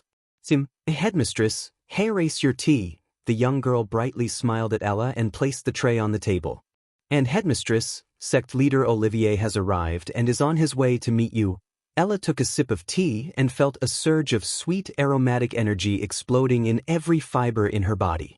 The exhaustion of reading through the report evaporated along with the smoke coming out of the tea. She took a deep breath as the tasting buds in her tongue had a small party. "Headmistress," the young girl chuckled silently, looking at Ella's expression. "Oh yeah, Olivier good. It's time I had a little chat with him. You can go now, Peggy." The young girl bowed, and when the girl reached the door, Ella stopped her. "Peggy, Hades is reopening today. Tell Master Ricky to book a table for 2 inch. Just by thinking of Hades, Ella's mouth started drooling. To be honest, she could not wait to finish the meeting with Olivier and stuff her belly with as much food as she could. It had been too long since she tasted Raylene's cooking. She was glad to be in the close circle of Ghost. Otherwise, she wouldn't be able to get a table in Hades whenever she wanted. Even the Princess of Royal Land and her friends had to book a table 2 weeks earlier. As you wish, Headmistress. After the girl left the room, Ella continued to enjoy every sip of tea. She felt the 1,000 she spent on getting a flask of Raylene's tea was totally worth it. Each and every sip was sweet, mind-boggling goodness that soothed her from within. Only she hated the feeling of the bottom of the cup. Headmistress is waiting for you, my lord. Ella heard the guards outside speaking to someone, and shortly after, she saw Olivier, a bald old man with a bushy white beard, strolling into the room. The old man looked to be in his late 70s and wore plain white robes. He looked to be in his late 70s while his real age ranged between 100 to 150. Ella noticed the dark circles under his eyes. Everyone in the sect leader's circle knew the man was struggling to break through to the core strengthening stage. He was stuck on the core formation level 10 for more than 10, and even Ghost's revitalizing pills or cultivation enhancers could not break his bottleneck. That didn't mean Ghost was unable to help Olivier with his bottleneck. In fact, he left a crate of special potions just for people who were suffering from cultivation bottlenecks. A potion from that crate was Ella's major bargaining chip with the negotiation she is about to have with Olivier. Visit L-World. For a better reading experience. Thank you for coming to meet me, sect leader Olivier. Please take a seat. Ella gestured at Olivier to take a seat. Regardless, the current Broad River sect was much more prominent than Oliver's White Cloud sect, and in fact, the two sects shouldn't be compared, as the current Broad River sect had become a mammoth in Kethen. That was why Olivier came all the way from his sect to meet Ella when she summoned him. Offending Ella would be like offending the Sunrise sect. Nowadays, they had the same influence and power to be equal to the 3 big sects themselves. How would you like to join our Sunrise sect? Sect leader Olivier. Chapter 461. Takeovers. Elon and Azair were yet to recover from the Hydra's outcry. Apart from a few devices invented by the Guardian Guild, there was no way to gauge someone's cultivation level, as they had been doing forever. Nonetheless, Ella needed no device to tell Olivier was still at the core formation stage. The dark circles under his eyes and the collarbones building out were enough. Come again, sect leader Ella. Olivier frowned. He could swear that he heard her asking him to join her sect. Drop the formalities, Olivier. Call me Ella. Ella giggled, waving her hand. Olivier was still staring at her without batting an eye as she continued. Rumors claiming you're looking for a new successor to inherit your position as sect leader. Any truth to those rumors? Oliver carried the torch of sect leader of the White Cloud sect for nearly 60 years. Until 2 decades ago, the density of arch-energy was extremely low in the world. Thus, the majority of the cultivators born before that time could not reach high stages of cultivation like the youngsters nowadays. So reaching the core formation stage 60 years ago was a pretty big deal. Olivier was considered a prodigy and inherited the sect leader position from his predecessor. The stress of being a sect leader had slowed down his cultivation speed. It took him 40 years to reach level 10 of the core formation stage from level 1, and he spent millions in gold coins buying rare potions and items. Thanks to Ghost and his potions, he was able to cultivate much faster than he used to. Still, it was not enough to make him break through to the core strengthening stage. Since many of his friends advised him to leave his stressful sect leader position, he was looking for a new successor, except he had been doing it under wraps. How the hell did Ella know about this was beyond Olivier. However, rather than focusing on how, Olivier just sighed.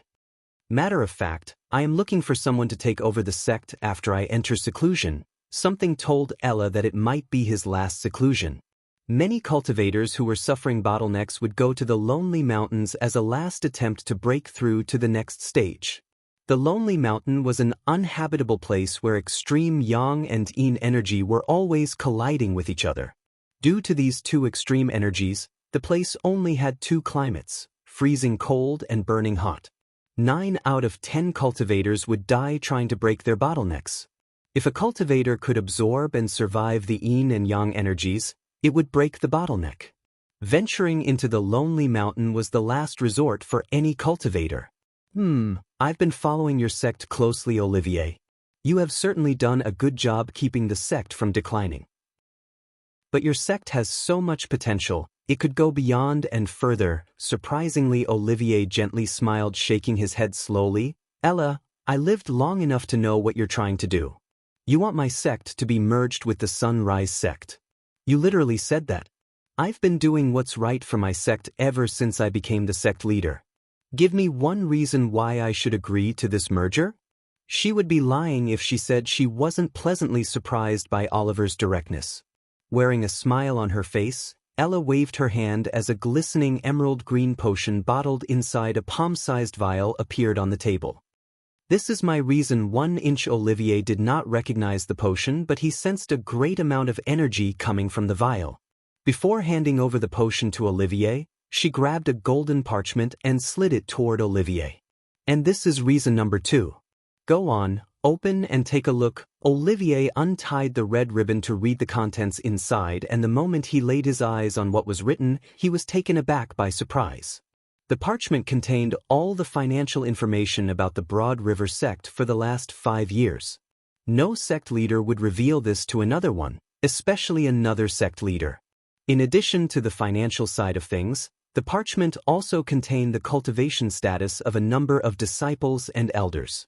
You put your soul and body into your sect, Olivier. It's your baby, so it's no lie that major change such as a merger would greatly concern you. What you're holding in your hands is to reassure you that if you agree to this merger, it will be in the sect's best interest. Ella paused for a moment and continued. Before we merged the Sunrise sect and became a part of them, it would be nothing but a miracle to see us disciple breakthrough to the core formation stage before the age of 30. But now, once a month, we get a new core formation stage disciple. Each student now has their own cultivation space, and they get free potions and pills, made by Ghost himself. Even the disciples of the 3 big sects don't have such an advantage. It was shocking, but Olivier agreed with Ella in his mind. He also did his research about her and the sect just as she did. No sect would give their disciples potions and pills every month, let alone for free. It was crazy even to think that they had been giving potions and pills made by the 5-star alchemist for free as though they were candies. His disciples and even the elders had to wait in the line for a day to get their hands on the potions and pills made by the Ghost, yet the Broad River sect disciples were getting them for free every month. If it wasn't for the rule that a disciple would get only 1 potion and pill of each kind, the students of the Sunrise sect and Broad River sect would have made a ton of money by selling them on the side. The demand for Ghost's products was going through the roof. And if I'm right, you are planning to go to the Lonely Mountain for seclusion. You don't have to if I can help you. Ella slid the potion towards Olivier. Have you heard the news that Ghost could reach 90% purity? Visit Me for extra chapters. Olivier nodded. Following the events that happened in Hades, every newspaper, including the royal newspaper, had printed Ghost's ability to reach 90% purity in alchemy products he made and his admission to Mazeroth on their front page. At that time, the news spread throughout the continent like wildfire. Not a single soul was unaware of this. That's a 90% pure potion brewed by Ghost himself. And you can't get this particular potion anywhere. It's one of the special potions brewed by him, especially for cultivators such as you. Oliver's hands trembled while holding the potion in his hand. In 1 month, you will be able to break through to the core strengthening stage if you take this potion. You are welcome to take this potion with you and appraise it for yourself. No cultivator would blindly drink an unknown potion no matter how pure it was. What if it was poison instead of a miraculous potion? They would first appraise the potions using a trusted alchemist of their own before taking them. Although no alchemist who was qualified enough to appraise Michael's potions existed in Elon, one could find if it was poison or not, unless, of course, Michael didn't want them to find it.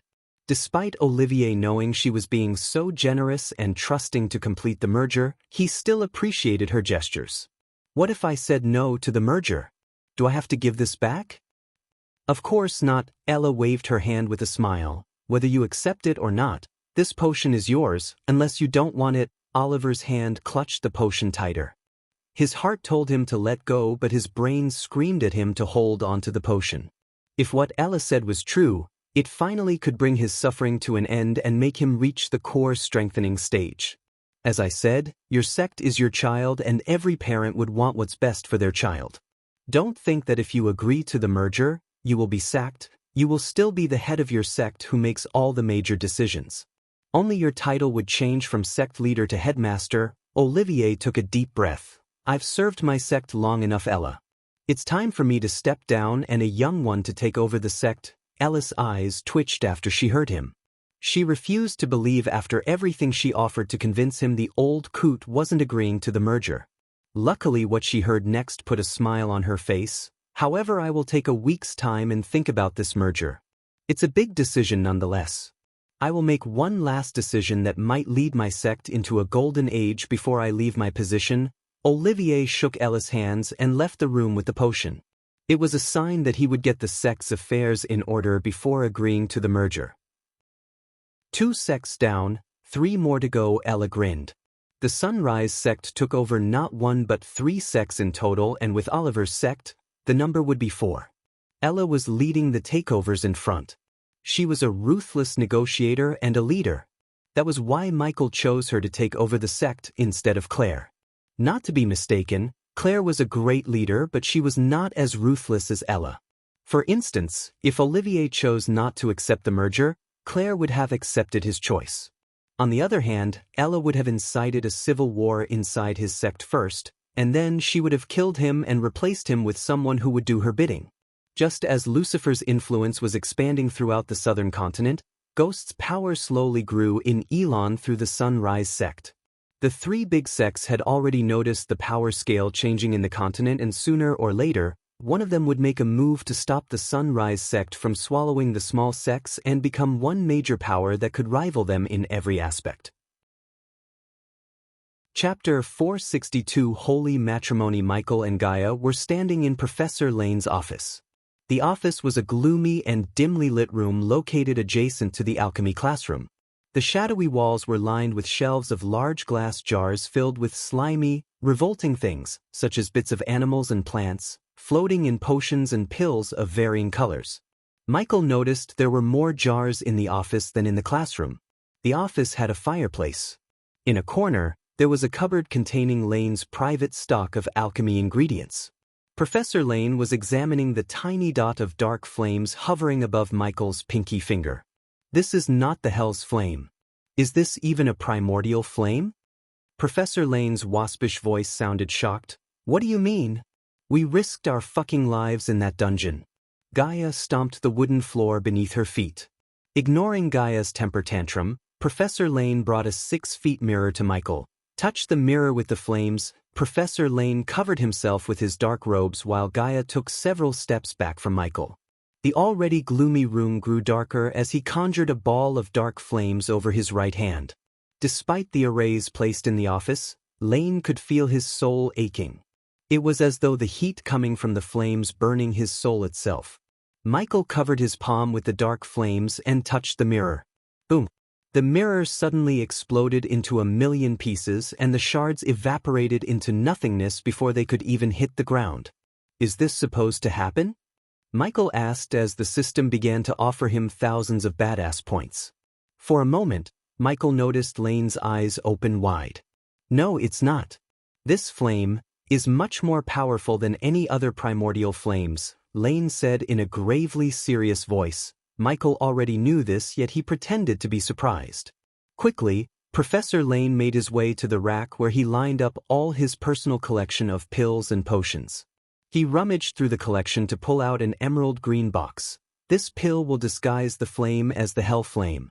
Take it. Lane handed over the small box to Michael. Michael was curious to see what was inside, though he could sense powerful radiation coming from within. He then slowly opened the box and saw a purple pill resting on a red cloth like a wedding ring. Because Michael absorbed a primordial flame, he could sense another primordial flame, and he sensed the energy of a primordial flame within the pill.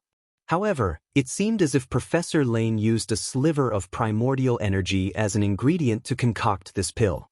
Before taking the pill, however, Michael looked at Professor Lane with a gentle smile on his face. "Why help me, Professor?" "No offense, but you don't seem like the friendly helping professor type. You might only be someone worthy of my teachings," Professor Lane simply said. Since Michael had a plan of his own, he did not poke Lane any further. Meanwhile, in their room, Victoria and Edith placed the glass orb that enabled communication from the Aquilon realm to Thusia. Victoria placed her hand on the orb and sent a sliver of cosmic energy as the glass orb immediately began to glow brighter and brighter. Victoria and Edith took several steps back.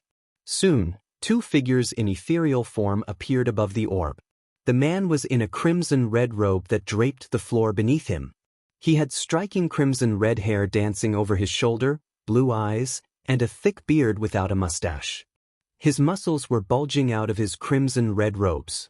The man possessed an aura of an emperor and not of a kind, benevolent emperor. Rather, he seemed cold, iron-fisted, and powerful as a god. The woman who remained by his side had golden hair, a gentle smile on her face, as well as a pair of glistening hazel eyes. Her perfect structure was covered by a long gown usually made of a luxurious tunic and contained embroidered lace and gems. "Father, Mother," Victoria immediately dropped to one knee and bowed her head.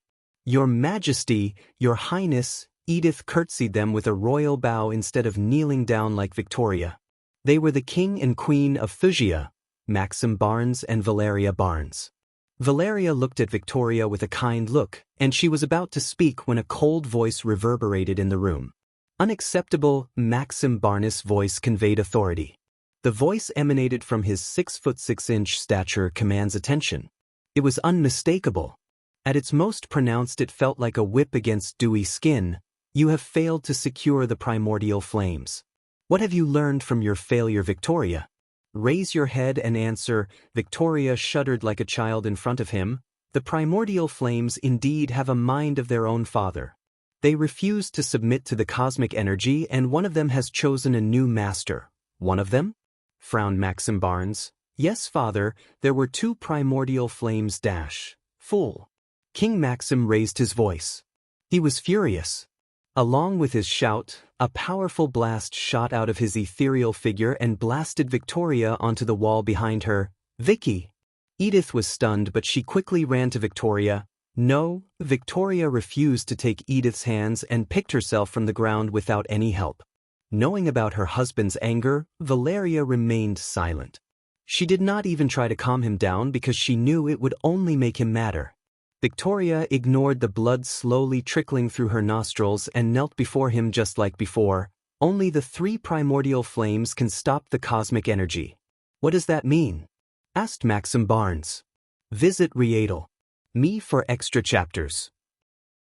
"Our enemies can use the primordial flames against us," Victoria immediately answered Maxim without even taking a second to breathe. They will use the flames against us. That is why we must secure them for ourselves before our foes. Each failure teaches us a lesson. Learn from your failures." "Yes, sir." Victoria placed her hand on her chest and declared. "Have you found someone worthy of you in Mazeroth?" asked Maxim. "No, father," she shook her head. Maxim looked at Victoria for a moment and then disappeared, leaving Valeria with the two girls. Edith finally let out a deep breath and felt her muscles loosen up. "Rise, my daughter," Valeria's gentle voice swept over Victoria. There was nothing but love and kindness in her eyes. She looked and acted like the embodiment of compassion. Victoria stood up, revealing a delicate smile. "Your father and I have picked two young men who might be worthy to take your hands in marriage, Victoria. If you have no one in your heart, you can select either of them and you won't be disappointed." "Mother," Victoria growled, "I don't want to get married." No, dear, marriage is important. To you and to our kingdom. Your father has given you the freedom to pick a groom for yourself. He has been very patient in this matter, but you know about your father, he is not a patient man." Victoria could only sigh. To be honest, she did not want to marry, but she was unable to disagree with her father too. She had been telling them she will find a man who is worthy of her, yet she barely even tried to. But how could I marry someone I don't even know? Every man I met till now is weaker and inferior to me in every aspect. I married your father without knowing him, honey, and that's the best decision I've ever made. You can't keep avoiding this matter saying they are weak and inferior to you. No one can or will be stronger than you, Victoria. You have the cosmic energy running in your veins. I think the young men we found might be the best fit for you. They are stronger than you, but they are not weak either. If they had cosmic energy, I have no doubt they will be just as strong as you or stronger. Victoria was momentarily stunned by the last few words that came out of her mother's mouth. She creased her brows, refusing to believe that not one but two men existed who could be stronger than her. Granted, she had cosmic energy, but even before absorbing cosmic energy, her cultivation speed and the purity of the energy in her body shook the entire Azer continent. She was deemed a once-in-lifetime prodigy, and many even compared her to the Hunt family prodigy. Who are they? Edith's curiosity got the better of her. Both of them hail from the Elon continent. One of them is a guardian. Our contacts in the Guardian Guild have informed us he is a rising star with unlimited potential. They believe he has reached core formation stage level 10 recently. As Queen Valeria was describing the candidate, Edith's heart started to beat faster and faster. It felt as if her heart was pounding against her chest. He is kind, forgiving, and talented in both alchemy and combat. General Booth has accessed the battles he went through and said he could fight with him toe-to-toe and might even defeat him in a duel. Valeria intentionally teased Victoria without revealing the identity of the young man. She kindled the fire of curiosity within Victoria and rubbed her ego to the point Victoria would travel to Elon to meet both young men and pick one to be her life partner. Who does this remind you of? Valeria chuckled. You, said Victoria. When someone wanted to describe Valeria with few words as possible, they would say the exact thing Valeria said about the young man: kind, forgiving, and talented in both alchemy and combat. Valeria failed to notice a tear rolling out of Edith's eyes. Do you want to know his name? Valeria teased Victoria. The young girl nodded her head wordlessly, telling her mother to stop teasing her and reveal his name. Noah Winston. Edith's tears hit the ground as soon as Valeria uttered the name of the man whom Edith was in love with. Chapter 463. Victoria chooses her groom. Not only Edith but also Victoria was stunned to hear the name Noah Winston. Victoria was caught off guard as she did not think the young man her mother was talking about could be the same guy Edith is in love with. Her eyes automatically turned to look at Edith and saw the tears gushing out of her eyes. Victoria waved her hand, sending a sliver of cosmic energy to the orb. Right after the cosmic energy reached the orb, Valeria's figure vanished into thin air and the orb lost its glow. As soon as Valeria disappeared, Edith collapsed down. She closed her face with her hands and started to cry. Edith, Victoria knelt beside her best friend, wrapped her arms around her shoulder, and pulled her close to her. Don't know what to do, Edith sobbed as her voice stuttered. Hey, you don't have to do anything. Stop crying. Victoria tried to console her. She wasn't in her usual cold self. How could she when her best friend was crying for the first time in many years? Edith sobbed continuously for 15 minutes, and no matter what Victoria tried to say or do, she could not stop Edith from crying. It's okay. Edith opened her hands, revealing puffy red eyes and a pale face. She quickly wiped off the tears and tried to let out a smile. I'm used to not having things I love. You can have him, he will take good care of you, he's really a good guy. Surprisingly, Victoria slapped the back of Edith's head. You dumb silly, who said I'm going to choose Noah? No offense, but I'm not gonna share my husband with you or anyone. Looking at Edith's dumbstruck face, Victoria sighed before smiling. Mother said 2 candidates, idiot. If I have to choose one, I will choose the other one. I bet mine is better than yours, she joked to make Edith truly smile again instead of the fake one on her face at the moment. But if Victoria closer her lips with her hands, if I agree to marry someone else, I don't have to marry your lover boy. Edith was saying something, but due to Victoria's hand on her mouth, her words became inaudible. Victoria removed her hand as Edith stared at her with watering eyes. You would do that for me? Once again Victoria slapped Edith on the head. Idiot, I would do anything for you. Don't you know? Before Victoria could finish her sentence, Edith leaped at her. hugged her, and squeezed Victoria. "How dare you think I will join his harem, huh?" Victoria asked playfully. "He said he will treat all of us equally. If you enter the harem, it's goodbye equality." "You will kick us out," Edith purred. "That does sound like me," Victoria chuckled as the two girls remained in each other's embrace for a couple of minutes. Then only Victoria remembered that she put her mother on the hold. "Mother is still waiting." "Oh," Edith almost squealed when she remembered about Valeria. She quickly let go of Victoria, stood up, and fixed her face and her dress. Just like before, Victoria sent a sliver of cosmic energy to activate the orb. "Everything okay, dear?" Valeria's figure appeared in the room and asked. "Yes, Mother, someone came to meet us suddenly." Valeria pouted. "I thought you cut the connection because you were shy." Victoria couldn't help rolling her eyes. "Mom, have you met me?" "Teach your friend to be shy, Edith. She will need it." Valeria turned her gaze towards Edith. "I have a better chance of teaching a cow to bark, Auntie." Valeria burst into laughter, and so did Edith, who felt lighthearted after Victoria promised not to take Noah from her. Surprisingly, Victoria too chuckled with them. "Now if you finished making fun of me, tell me about the other one, Mom." Valeria was surprised by Victoria's sudden interest in knowing the brides. Before this, Victoria would either ignore her or leave the room if she opened the topic of marriage. Valeria wasn't going to waste this moment by pondering why the sudden interest. "The second guy is more of your father's choice. He is rather what the right word." Valeria rubbed her chin for a moment, searching for the right word in her mind. "Insensitive," she said, and continued. "Not forgiving as Noah and sometimes ruthless. He is not a noble like Noah, and our spies fail to find any solid information about his origins.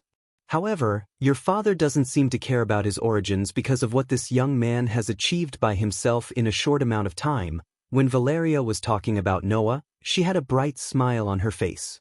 That smile was nowhere to be found on her face now. He went from foundation stage to core formation stage level 10 within a year. You won't believe how he became a king. Visit Rietal. Me for extra chapters. Valeria began to narrate everything from the beginning to Victoria except one thing which she kept to herself to surprise Victoria. At the end of the story, Edith was horrified and began to sweat thinking about what would happen if Victoria married this guy. Victoria, on the other hand, was amazed by him. He seemed to have everything Victoria wanted in her life partner. In addition, he also earned Victoria's respect. "Who is he?" asked Victoria. "We know him, dear. You may have even met him." Valeria surprised her daughter. As a mother, she preferred Noah for her daughter, but as a queen, she picked the second youngster. However, she was worried that if Victoria chose the second one, there won't be a place for kindness. Victoria wasn't exactly a kind, compassionate ruler like herself. Thus, Valeria wanted Victoria's husband to be the kind and compassionate one when ruling over Thusia. Noah seemed to be that man, not the second one. She expressed her feelings about him to Maxim, but as a ruthless king, he was leaning toward the second one rather than choosing Noah. The ultimate decision of choosing the future king of Thusia fell to Victoria. Whatever decision her daughter would make, she would wholeheartedly agree and support her, although she would be over the moon if she was to choose Noah. "Do you know the leader of our alchemy guild, the one Calvin chose?" Valeria asked as Victoria began to recall everything released to the alchemy guild. She was in seclusion when they formed an alchemy guild of their own. Everything related to talent recruitment had been taken care of by Calvin, and because he was competent, Maxim rarely micromanaged Calvin. Besides, they were at war with several kingdoms, so they had no time to access every talent brought by Calvin. Nonetheless, Victoria did hear Calvin talk about recruiting a 5-star alchemist as their guild leader and plan to topple the Alchemist Guild. He goes by the name Ghost. Apparently, he was also chosen by Mazeroth at the same time as you 2-inch. The moment Valeria said this, the images of the youngster Victoria met in the Black Forest flashed across her mind. "That's him," Victoria mumbled under her breath. Everything made perfect sense to Victoria, and her instincts told her the same. "Auntie, I think we've met him already," Edith sighed. Just like Victoria, she connected the dots and guessed her train neighbor and Ghost may be the same person. Edith began to tell what happened in the Black Forest and how the alchemy student mercilessly beat down the warriors to Valeria. "That does sound like him. After knowing what he did to the Princess of Bredia and the fellow competitors during the tournament, Valeria wasn't surprised by what Edith told her. As far as she was concerned, the warrior students were lucky they met him in Mazeroth instead of in Elon, where Ghost would have slaughtered them like cattle. Since you didn't find one yourself, these two are the choices you have, dear. I would choose dash. Valeria tried to persuade Victoria to choose Noah, only to get interrupted by Victoria. It wouldn't take a genius to figure out that Valeria preferred Noah over Ghost, and Victoria could read her mother like a book. At first, Victoria only wanted to choose the other one instead of Noah because of Edith. But after hearing everything about Ghost, she really felt like he might be the man she hoped to be her life partner. I will meet Ghost. Valeria was disappointed deep down, but still, she was happy that at least Victoria agreed to meet him. After I finish my studies in Mazeroth and hopefully find the primordial flame, I can meet him. Both mother and daughter failed to consider Ghost's opinion on the matter, even after knowing that he already rejected marrying a princess.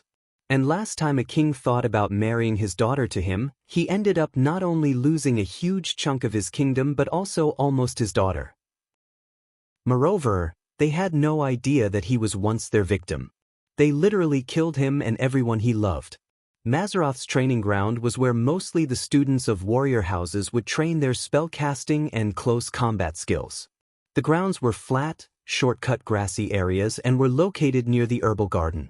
It was overlooked by the training grounds tower and the arena. The training grounds had countless dummies enhanced to function as sentient beings for the students to simulate a real battle.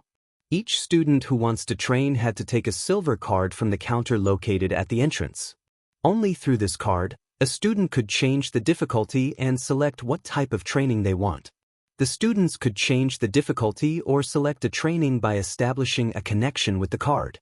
Training grounds had a giant invisible array to enable the students to use a portion of the cultivation power. At the moment, all the students on the training grounds stood aside and watched Michael break hundreds of dummies piece by piece. He was honing his close combat skills and sword skills. Since he sought badass points to settle the debt to the system and to buy some items from the store, he practiced in front of the students. More than the students were surprised by his skills, it was his emerald green robes that shocked them. They couldn't believe an alchemy student possessed such astounding battle skills. Among the onlookers was a minion of Elliot's close friend. He was watching Michael with the intention to let his leader know about him. Michael had a plan to pick a fight with the warrior students, beat the hell out of them, farm badass points, and get the hell out of Mazeroth in 18 months. Unlike outside, they wouldn't know his identity, so he had no need to worry about making enemies. His plan, however, started to work sooner than he expected. Chapter 464. Picking up a fight. The warrior's common room was located in the dungeon a couple of floors beneath the combat classroom. It was a long, low underground room with rough stone walls and ceiling, from which round, reddish lamps were hanging on chains, giving the light in the room a red and silver tinge. A fire was crackling under an elaborately carved mantelpiece ahead of them, and several figures were silhouetted around it in carved chairs. The common room had lots of low-backed black and dark red button-tufted, leather sofas, skulls, and dark wood cupboards. One of the wooden tables had a few daggers and scrolls on it. The walls were decorated with tapestries featuring the adventures of famous warriors ever to live. It had quite a grand atmosphere, but also quite a cold one.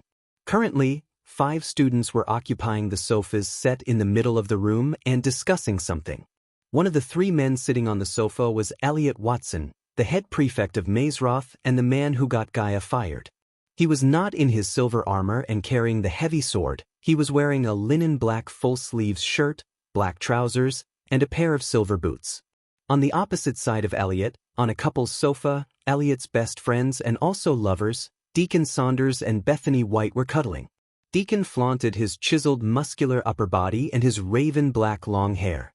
The calluses and veins bulging out of his tan skin were common among the blacksmiths like him. Bethany White had striking red hair, an oval face, and shining blue eyes. She was Deacon's fiancée and also a 4-star runemaster, as well as the heiress to the powerful White family in the Azer continent. While Deacon and Bethany were entangled in cuddling and smooching, a blonde girl in a loosely tied ponytail was making tea for everyone in the room. She would remind someone of Alicia as the girl looked cold, unsympathetic, and not at all friendly. The fifth person in the room was Diego Carter, a messy purple-haired young man wearing skinny black leather trousers and a rainbow-colored sparkling jacket. Out of the five, he was the only one standing in the corner of the room, watching them with a tinge of jealousy painted on his face. His eyes particularly focused on Bethany while his hands were rubbing his crotch. He quickly took his hand off of his crotch when one of his minions entered the room. "Oh." The minion was surprised to see the head prefect in the room. "Elliot," the minion stuttered. His eyes were desperately searching for Diego until they landed on Diego. "Boss, you have to see what's going on in the training grounds." The minion tried to lower his voice, but all of them heard him. "What?" Diego rolled his eyes. He was quite annoyed by his minion's untimely entrance. "There's an alchemist showing off by breaking the dummies, so?" Diego once again rolled his eyes. The dummies were put to hardest difficulty. As soon as the minion said this, everyone turned their gazes at him. Deacon and Bethany stopped smooching, Erica halted brewing the tea, and Elliot adjusted his spectacles. "Are you fucking with me right now?" Diego bore his teeth like a mad dog, which made the minion take a step back. "Of course not, he's still at it. You can't just do the rest of this instrument on the world." COM platform. Did I hear you correctly? Is he destroying the dummies which were put on the hardest difficulty, or is he getting his ass kicked by the dummies? The minion frowned. He was sick of Diego and his attitude. Only because being a friend of Elliot's friend had some advantages in Mazeroth, he would have stopped putting up Diego's shit a long time ago. "Yes, stupid deaf motherfucker, he is the one kicking ass." The minion wanted to speak these words. "He is destroying the dummies. Until I was there, he didn't even get a cut from the dummies." Unfortunately, he could only speak these words. "That's really surprising." Deacon spoke in a thick voice. "Bullshit," Diego rebuked. "When was the last time some tried the hardest difficulty dummies and left the place unscathed? Especially lowly alchemists who can't even fight a wild boar." Diego grabbed the minion's collars. "They are not inferior to us, Diego." Elliot's deep voice made Diego let go of the minion's collars. "If anything, they are superior to us." Elliot stood up, walked to the minion, and fixed his robes. With training, an alchemist or a rune master or a blacksmith can become a fearsome warrior. Each word escaped his mouth clear and sounded like a bell chiming loudly. "Like Deacon here." Elliot looked at Deacon and continued. "But if history has taught us something, not a single student of Warrior House specialized in a rune mastery, alchemy, or smithing." As he was talking, he went to Erica and took the cup of tea. "To be a warrior, one must respect another. Respect is earned." Elliot, not asked. Diego rebuked once again. Elliot just smiled at his snarky comment. "Yes, respect is earned, but you have to give respect to get respect." Diego gritted his teeth. Full underscurps on the L-World. COM platform. Why are we even talking about this? What if an alchemist is beating the dummies? Deacon did it, Elliot did it, and for God's sake, you did it so many times. Bethany tried to defuse the situation as usual. They all knew Diego was jealous of Elliot and hated him for his strict principles. If it was someone else, they would have thrown off Diego like a piece of trash, but not Elliot. He always tried to teach Diego better no matter how many times Diego failed him. "Don't put me and a lowly alchemist dog on the same level." Diego snickered, raising his voice at Bethany. Deacon did not like the way he talked to Bethany, but before he could say something, Erica interjected. "You are overreacting, Diego." Her words were like pouring fuel into the burning fire. "And you?" Erica's cold gaze landed on the minion. He shuddered to look at her sharp gaze. "Get out of here, you've done enough." The minion immediately ran away from the room. "Can we go back to what we were doing, baby?" Deacon said, kissing her neck. Seeing the girl he loves cuddling and smooching in front of him with the guy he hates the most made Diego's blood pressure soar through the roof.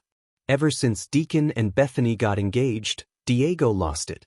Elliot knew that Diego was in love with Bethany since they were little. However, Bethany chose Deacon and Diego asked Elliot to break off their engagement only to be denied by Elliot. Not only did Elliot refuse to help Diego but also told him to move on. "I will show you overreact," Diego growled before storming out of the room. For Diego, who craved Bethany's attention, anger was the only thing that earned him her attention. Hence, he voluntarily picked up fights with fellow students. Elliot was widely respected by the students of all houses, and only because Diego was his friend, many did not complain about his behavior to Headmistress Kayla. Bethany was unable to continue smooching when her friend walked out of the room furiously. She stood up to follow him behind, and so did Deacon. After the three of them left the room, leaving Elliot and Erica behind, she came to his side. "How long you're gonna put up with him, Elliot?" asked Erica, putting her hand on Elliot's shoulder. "Until he sees the errors in his ways," he said as he walked towards his room to wear his uniform. "I don't think it's time sooner," she said with a cold face. "Love is a powerful force, Erica. It can bring out the best or worst version of oneself. In Diego's case, it's the latter." "Oh boy, you are really good at this." Michael was ripping the arms off a dummy when he saw Gilrine descend from the sky beside him. Michael momentarily paused the training to greet the big man. "They are just too weak," Michael calmly said, and rubbed the blood on his knuckles on his robes. "The latest underscores are on the Elworld. CTOM website." Gilrine was stunned. Somehow Michael's words didn't look like boasting. After all, Gilrine could see the mountain of dummies lying on the ground nearby. "You finished training?" "For now, I am waiting for someone." Gilrine saw a light grin emerge on his face. He looked around to see only students gawking at him, bewildered. The big man noticed several girls staring at him with blushed red faces. He could tell they were undressing him in their minds. Even the elven girls couldn't take their eyes off of him. Strength, power, and skills surpassed the racial thing. The students didn't resume training even after Michael finished his training. At least, they thought he finished training. Just when they thought the show was over, they saw Diego arriving at the training ground, pushing the students onto the ground who stood in his way. "Here comes trouble," Gilrine, who was familiar with Diego's behavior, mumbled under his breath. Finally, Michael was delighted inside. The intel Gaia gave him paid off as he expected. The troublemaker friend of Elliot had come to pick a fight with him at last. Sometimes he surprised himself when he could manipulate these people so effortlessly. He hated fights with cringe young masters like Diego. Still, the need for badass points pushed him to pick a fight with them. Michael's eyes of darkness enabled him to see through Diego's cultivation level. To be honest, Michael was disappointed to see his core strengthening stage 1 cultivation. So even if Diego was to use arch energy, Michael could mop the floor with him without breaking a sweat. Besides, his purple hair and the sparkling jacket almost made Michael burst into laughter. Diego resembled a clown, and it was so funny to see a clown looking at him with murderous intent in his eyes. "Do you want to get out of here and have a mug of ale?" Gilrine asked Michael. "Hand over your training ground card," Diego ordered Michael. The students immediately became excited. They could sense the tension and wanted to witness Michael fight with a warrior instead of dummies. That way they could determine whether he had real battle skills or not. "I am not finished yet, go back to your counter." Michael pretended not to know Diego and treated him like a servant. Gilrine almost spat out to see Michael shooing him away like a puppy. Diego's anger exploded within him. As Michael turned his back on Diego, he growled, "Don't you know who I am?" Michael ignored him as though he did not hear Diego. He was intentionally pissing off Diego for amusement. "I am talking, you asshole." Diego walked towards him, bridging the gap between the two. Visit to Elworld. Discover _new novels. Why don't we all take a deep breath, huh? Gilrine tried to defuse the situation even though he could tell there is no reasoning with Diego. Chapter 465 Sudden Duel. Those who were studying in Mazeroth, since they were little knew about Diego's latest change in behavior and expected trouble. Those who didn't, however, curiously stared at the scene to see what was going to unfold. Diego couldn't believe a newbie was ignoring him completely. Great insult. The rule of no duel between students prevented Diego from venting his anger on the alchemist. The giggles and chuckles reaching his ears fanned the flames of his anger. Once again, Diego menacingly bore his teeth at Michael. "I challenge you to a duel," Diego exclaimed, pointing at Michael. Still, Diego's challenge was unable to draw Michael's full attention. Being ignored in front of all the students as well as his crush did not go well with Diego. If it wasn't for the rule, Diego would have already cast a spell and initiated the battle. His eyes began to twitch along with his cheeks in overwhelming anger brewing inside. On the other hand, Michael resumed the training as several dummies materialized before him to fight. Go play with someone else. Michael talked to Diego as though he was talking to a child. Plus, he sounded slightly annoyed by Diego, which made some giggle.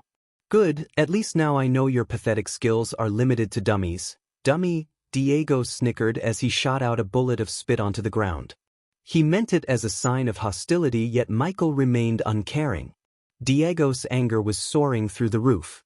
While the tension between Michael and Diego was gradually rising, the combat professor Steinmeier made an appearance. She gracefully descended from the sky. "What's going on here?" asked Gaia with a frown, looking back and forth at Michael and Diego. When her piercing gaze landed on Diego, her frown darkened. The source of this underscriptor, L-World. The students became stiff in front of her. Although Diego was on the verge of losing his mind, he was still not crazy enough not to give the respect a professor deserved. Professor Stein. Even Gilrine took the position of standing at ease as though he was a soldier and she was his general. "Professor, I want to challenge him for a duel," Diego said with gritted teeth. Gaia could literally hear his teeth gnashing against each other. She could have simply said yes as per the plan, but she turned to look at the pile of dummies for a moment. "I assume you did this?" she asked Michael, pretending not to know. Michael responded with a simple nod as she turned her gaze back to Diego. "Let me be clear, you want to have a duel with an alchemist?" The students could hear the amusement in her voice. "If he's not a chicken," Diego growled.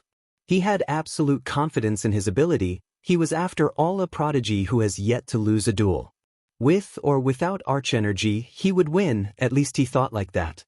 After hearing Diego, she almost burst into laughter.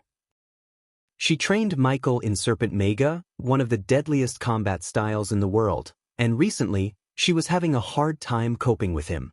She rarely landed a punch or kick on him. Yet, the clown-looking kid was asking Michael for a duel without having any idea of his skills. The funny thing was Diego had the chance to back off after witnessing what he did to the hardest difficulty dummies, which could give a battle-hardened core strengthening stage warrior a run of their money. "I will allow it under one condition." Gaia gracefully walked toward Diego with her hands behind her back. "No spells, no runic armaments, visit L-World." Calm for a better understanding experience, Diego snicked, showing his confidence. "It's not fair," Michael calmly spoke. The students quickly started to speculate and guessed he was trying to back off. Branding him as a coward and a show-off was easier to accept than the fact an alchemist was better than them in terms of combat skills. "Don't say you're having cold feet," Diego revealed a menacing grin onto to be shocked by Michael once again. "It's not fair for you. You would have had a tiny chance of making me break a sweat." His words contained arrogance, dominance, and confidence. For most of the students he looked extremely arrogant, but for Gilrine, something told him that he had the means to back his words. Of course, in Gilrine's entire life, he had never seen an alchemist battle a warrior student and win. Still, Gilrine believed that life was full of surprises. "Clear the area." Her voice sounded throughout the training ground like a thunderclap. For a few moments, the students stared at her with bewildered faces. None of them expected the duel would happen then and there. It only took the students a couple of minutes to back away from where they were initially standing. Soon, the students formed a circle, and Gilrine, Michael, Gaia, and Diego remained in the circle. In the excitement to see a sudden duel, the students failed to notice Elliot, Bethany, Deacon, and Erica joining them. They stood at last as they would rather not attract any attention to them. Besides, except Elliot, the others couldn't believe in the alchemist. Elliot looked into the eyes of Michael and saw a battle-hardened warrior. In the face of a challenge, his face showed no agitation or uneasiness. He was calm, collected, and focused, which Diego lacked. "I hope you have better skills in combat than you have in fashion." Hearing Gaia's words, some students couldn't hold back their laughter. They just burst into laughter, further fanning the anger flame of Diego. She ascended to the sky to oversee the duel as a professor should. Gilrine also joined her in the air as Diego removed his sparkling jacket and threw it on the ground. Standing on the opposite side, Michael did nothing. He didn't even roll the sleeves up but waited for Diego to make his move. I don't have all day. Michael calmly uttered these words, finally making Diego dash at him. The closer Diego got, the more excited everyone became. Many students could be seen entering the training grounds in a rush to see the commotion, but they never expected to see a duel between an alchemist and a warrior. For more novel, visit L-World. Immediately the newcomers deemed Michael as the loser when they saw his green robes. Even the alchemists cursed at him for challenging a warrior. Outside of the Aquilon realm, the alchemists enjoyed fame, wealth, and stardom. However, in Mazeroth, they were treated as low class. Part of the reason was that alchemy students failed to come up with new potions and pills to wow everyone for a couple of hundred years, while the other students invented new battle skills, runes, and forged powerful weapons. There was also the reason that compared to the other students, Alchemy House contained more subpar talents. They might be prodigies outside, but here, they were considered subpar. Coupled with Professor Lane's cold treatment and constant ridicule, the House of Alchemy had long lost its former glory. When Diego was just arm's reach from Michael, he threw his fist at Michael. Despite Diego's look, his punch was extremely fast and contained enough force to dislocate the jawbone. Just as the fist was a few inches away from his face, Michael easily evaded the punch. Diego was surprised by his speed, yet he quickly threw a punch aiming at Michael's guts. This time was no different than the previous one, as Michael comfortably and very easily evaded the punch by just taking a step sidewards. The veins were popping out of Diego's pale skin. He was too mad. Michael, however, grinned inside, bathing himself in badass points. The constant sound of notifications ringing in his head was exhilarating for him. Deacon, Bethany, and Erica, who had witnessed Diego fight before, were completely caught off guard by Michael's reflection and speed. They had not battled Diego personally, but they saw Elliot and Diego train together. In their training, Diego would almost fight head-to-head with Elliot. Their battle would go for hours before always ending up in a draw. The trio very well knew that Elliot was holding back in the duel, so Diego would train harder and harder to win him. Meanwhile, Diego's movements evolved to be faster and faster, to the point many students had a hard time believing they were fighting without using arch energy.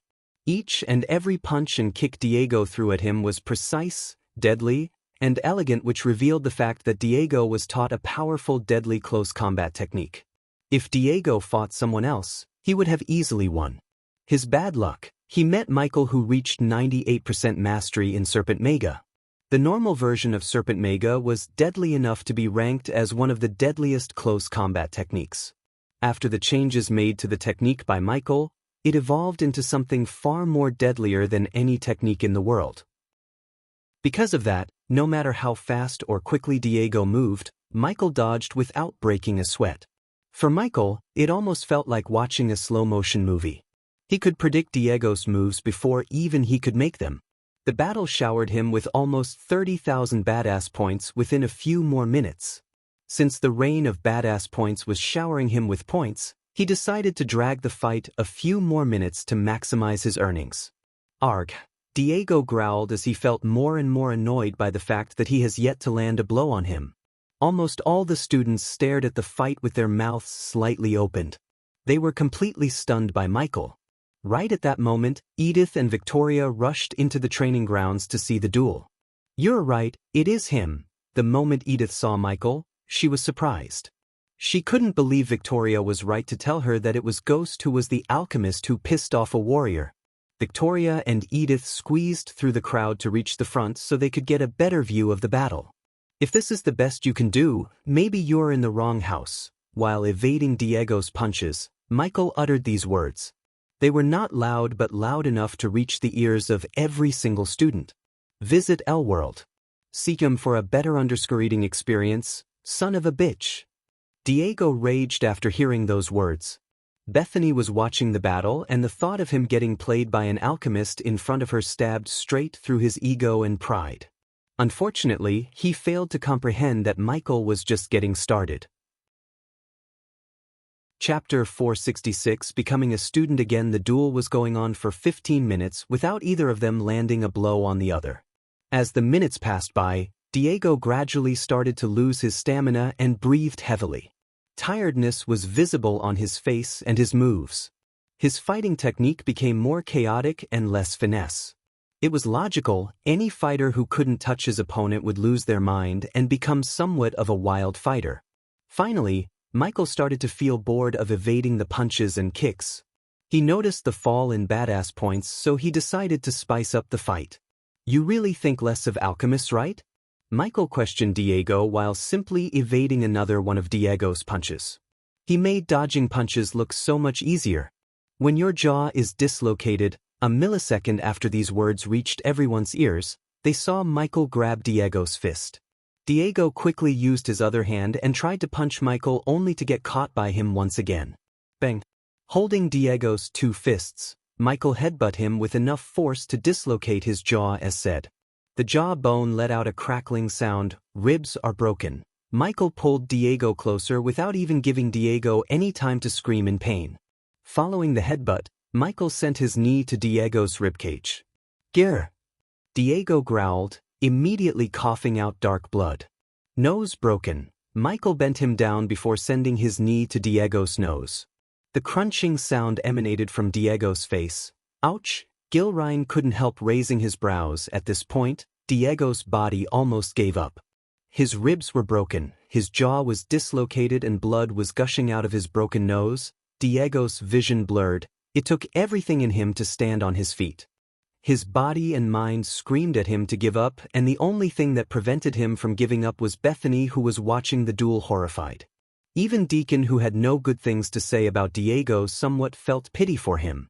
Some students thought the duel went far enough and wanted the professor to intervene, only to see Professor Steinmeier enjoying the brutal fight with cookies. "You want some?" asked Gaia, looking at Gilrine. In normal situations, Gilrine would have taken the delicious buttery cookies in her hand.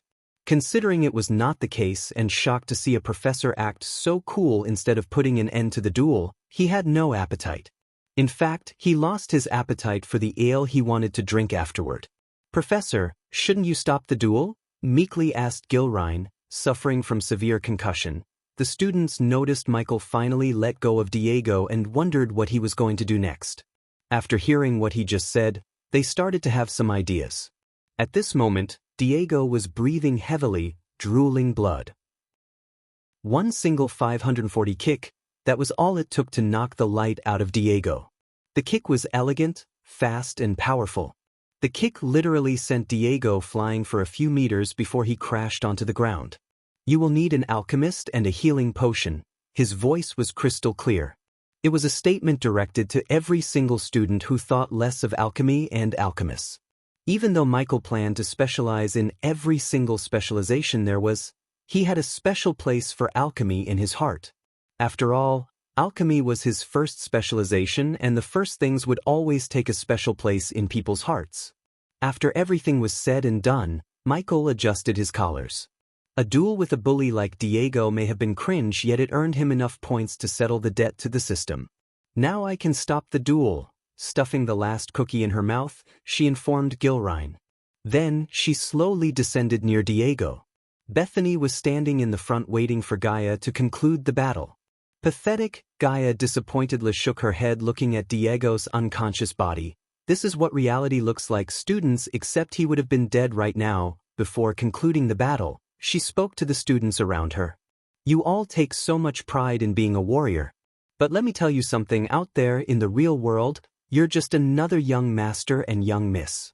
If you value your lives, I'd recommend you not to piss off any real warrior." She emphasized the word real warrior to shame the rest of them. To be honest, the students couldn't rebuke. Many knew that if they went against Diego, they would have lost the battle with or without arch-energy. Her words formed a crack in their pride and ego. "He wins," Gaia simply pointed at Michael and said. Then she poked Diego with her toe. "And take him away." As soon as Gaia said this, Bethany rushed to Diego and placed his head on her lap. She gently opened his lips, pouring the healing potion into his mouth. Case in point, the smile that emerged on Michael's face made some alchemists proud, while almost all the warriors hated him and saw the smile as a snicker. Michael couldn't care less about the students' opinions of him. As far as he was concerned, this day was extremely fruitful. He trained, earned badass points, lured an arrogant asshole into his trap, earned badass points, beat the crap out of him, and earned badass points. He walked away from the training grounds like nothing happened, leaving the crowd stunned. Victoria wasn't impressed by the result of the fight because she knew Diego had no chance against Ghost. However, she liked the fact that Ghost did not take any crap from Diego. He was ruthless, humiliated his opponent to leave a permanent scar, thus breaking the opponent's spirit, and left the area like a badass instead of showing off and boasting. Visit Rietal. Me for extra chapters. What he just witnessed really made Elliot question whether he did the right thing or not by getting Professor Steinmeier fired. To be honest, he never expected Diego to be completely trashed by the alchemist student. Diego should have at least put up a decent fight, yet what happened was the complete opposite. Elliot wondered where the alchemist student hailed from and who was his mentor. What he displayed wasn't enough for anyone to fully comprehend or figure out what kind of fighting technique he mastered. Elliot, however, was able to tell that it was an extremely powerful and deadly fighting technique. The following days were pretty much uneventful. As one would expect, all the warrior students viewed Michael as their #1 enemy, while some alchemists tried to be his friend. Some students went another step and asked Michael to marry them. Michael politely refused their proposals. Those who asked to be his friend, however, received that blessing. He would refuse marriage proposals but not friendships. Connections were just as important as gold coins. Michael knew this. To summarize, Michael made quite a lot of friends in the alchemy house, and through Elidir, he also made connections with runemasters, though he failed to make any friends from the House of Blacksmiths. In a blink of an eye, 2 months had passed. During these 2 months, Gaia continued teaching the students the art of combat. Everything was just a pretense to keep her job and make her look like a great professor. The last thing she would do is teach her potential enemies to be stronger. Nightmare reached the core formation level 8 from level 5. In addition, he also learned a few battle tactics from Gilrine and the magical beasts professor. Meanwhile, Michael spent almost all of his time in the alchemy classroom with Professor Lane. During the classes, Professor Lane almost ignored the others and took a special interest in Michael. Professor Lane would often give the other students the task of concocting a pill or brewing a potion while giving Michael the toughest assignments, which Michael did with ease. The other students were jealous, but they would rather be ignored by Professor Lane than spend their time with him like Michael. Right at the moment, Michael and Lane were alone in the alchemy classroom as usual. They lost track of time and failed to notice the hour hand and the minute hand pointing at 12 in the clock. Use Chimera Strand, it will increase the potency and the purity, Professor Lane instructed Michael, but it'll make the potion unstable. We could use Kelpie's hair. It's common and doesn't smell like rotten eggs, Michael counter-argued with Professor Lane, which only a few had the guts and knowledge to do so. Michael had grown to like their exchange of knowledge. At first, Michael thought Professor Lane was just a 5-star alchemist, and he had nothing new to teach him. However, he soon learned that he was completely wrong. Professor Lane was a 6-star alchemist. Only a few in Mazeroth knew this. Professor Lane was the reason for Michael to decide to stay in Mazeroth until graduation without leaving Aquilon Realm. Knowledge was power, and he was learning much more from Lane every day. Hearing his argument, Professor Lane approached the table with a bluish vial. He placed the vial on the table before him. That's why anyone with a brain should use a newt vial. It will make the potion stable. As usual, Professor Lane triumphed over Michael with his knowledge yet again. Everything he was learning from Lane was included in the next alchemy book the system recommended him to buy. The system required him to reach star level 6 if he wanted to absorb the knowledge from that book. Since he preferred not to spend 500,000 badass points on the Elven rune, he couldn't become a 6-star alchemist.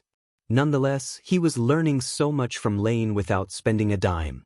Moreover, he was getting close to Lane, thus making him another powerful ally. If he could make Lane his subordinate, he would have a powerful subordinate under him, even though Michael knew the odds of doing so were extremely slim. With a flick of his wrist, Lane took a crate of newt vials from his space ring. The crate materialized on the table. You can use them in the upcoming talent exhibition. Professor Lane reminded Michael of the Mazeroth version of the tournament. Fortunately, Michael didn't have to battle young masters but to show his skills in alchemy. Chapter 467 New Day, New Potion and New Weaponry. Hey man, how is it going? Man, can you teach me how to extract the pure essence from the alpha bush? Dude, you're a lifesaver. I did what you told me and it worked. Michael was bombarded by greetings, gratitudes, and questions the moment he came through the common room door. Contrary to his initial plan, now Michael was extremely popular among the students. He earned and multiplied his popularity by helping other students, not to make them better alchemists but to form alliances. The students were prohibited to share their identity in public while they were in the Aquilon realm. However, they weren't prohibited from reuniting outside of the Aquilon realm. Michael used this loophole to make friends. Every time one became his friend, Michael asked them to come to his gala at Hades. This way, they wouldn't have to share their identities immediately. When they attend the gala, Michael would introduce himself and form an alliance with them and their families. This way, his influence would spread not only to Azer but also to the most powerful continent of them all, Ar. I'm gonna get some shut-eye, see you guys later. Michael really yawned when he was talking to them. He was so tired after pulling all-nighters for 3 days in a row. Even the Dark Lord wanted some rest. Michael's room was empty. Usually, Eladir would visit him and talk to Michael about enhancing the drones and spiders and discuss their next big project. Opening the door, he was welcomed by a messy room. The empty vials were lying all around the floor, the apparatus setup was still smoking and letting out crimson-red puffs of smoke, and jars filled with creepy-looking items as well as eyeballs of all colors. Even the walls were plastered with posters that resemble blueprints and chemical equations. In addition to the apparatus set up on the table, there were also many nuts and bolts along with several blueprints.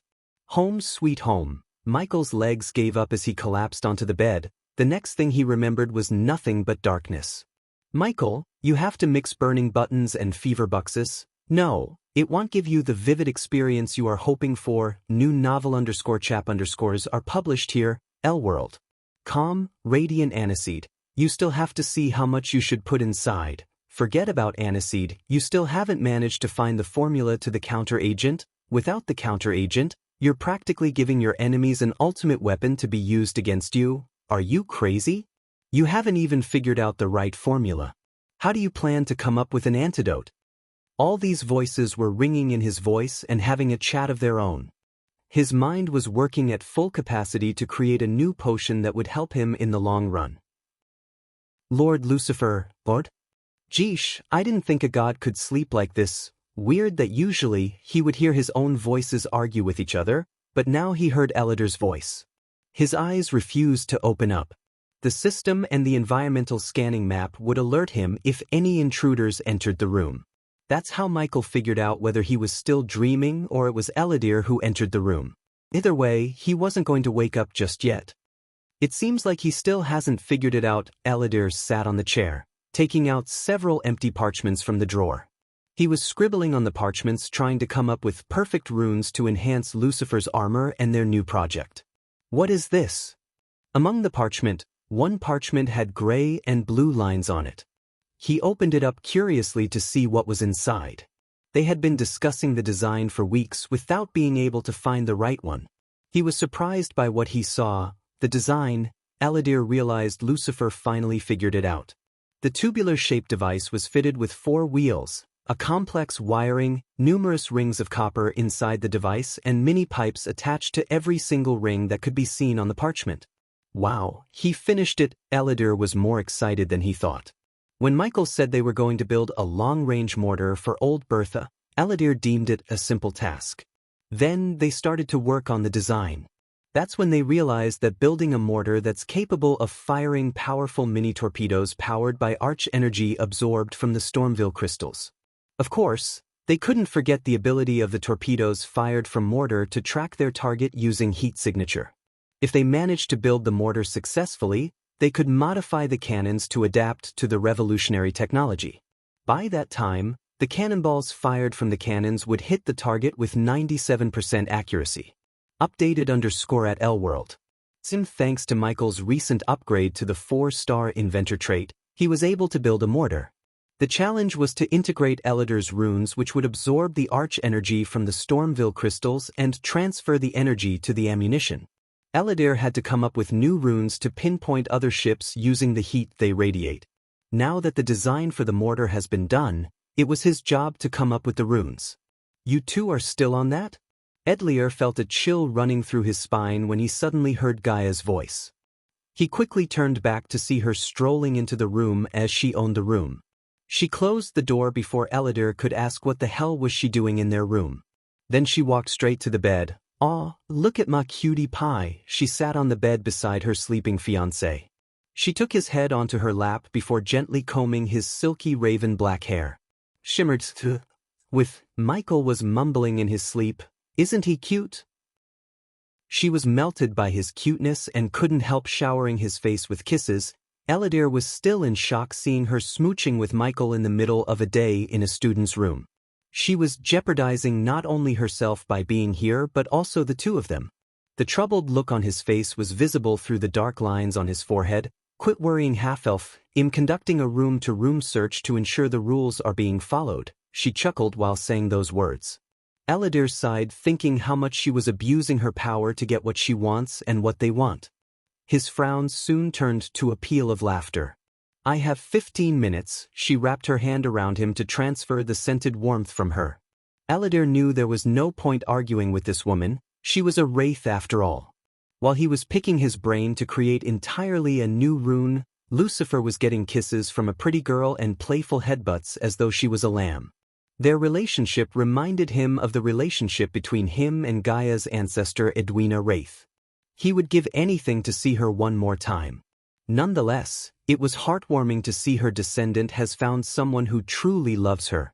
The more Elidar spent time with Lucifer, the more he realized how wrong the Skyhall was about him.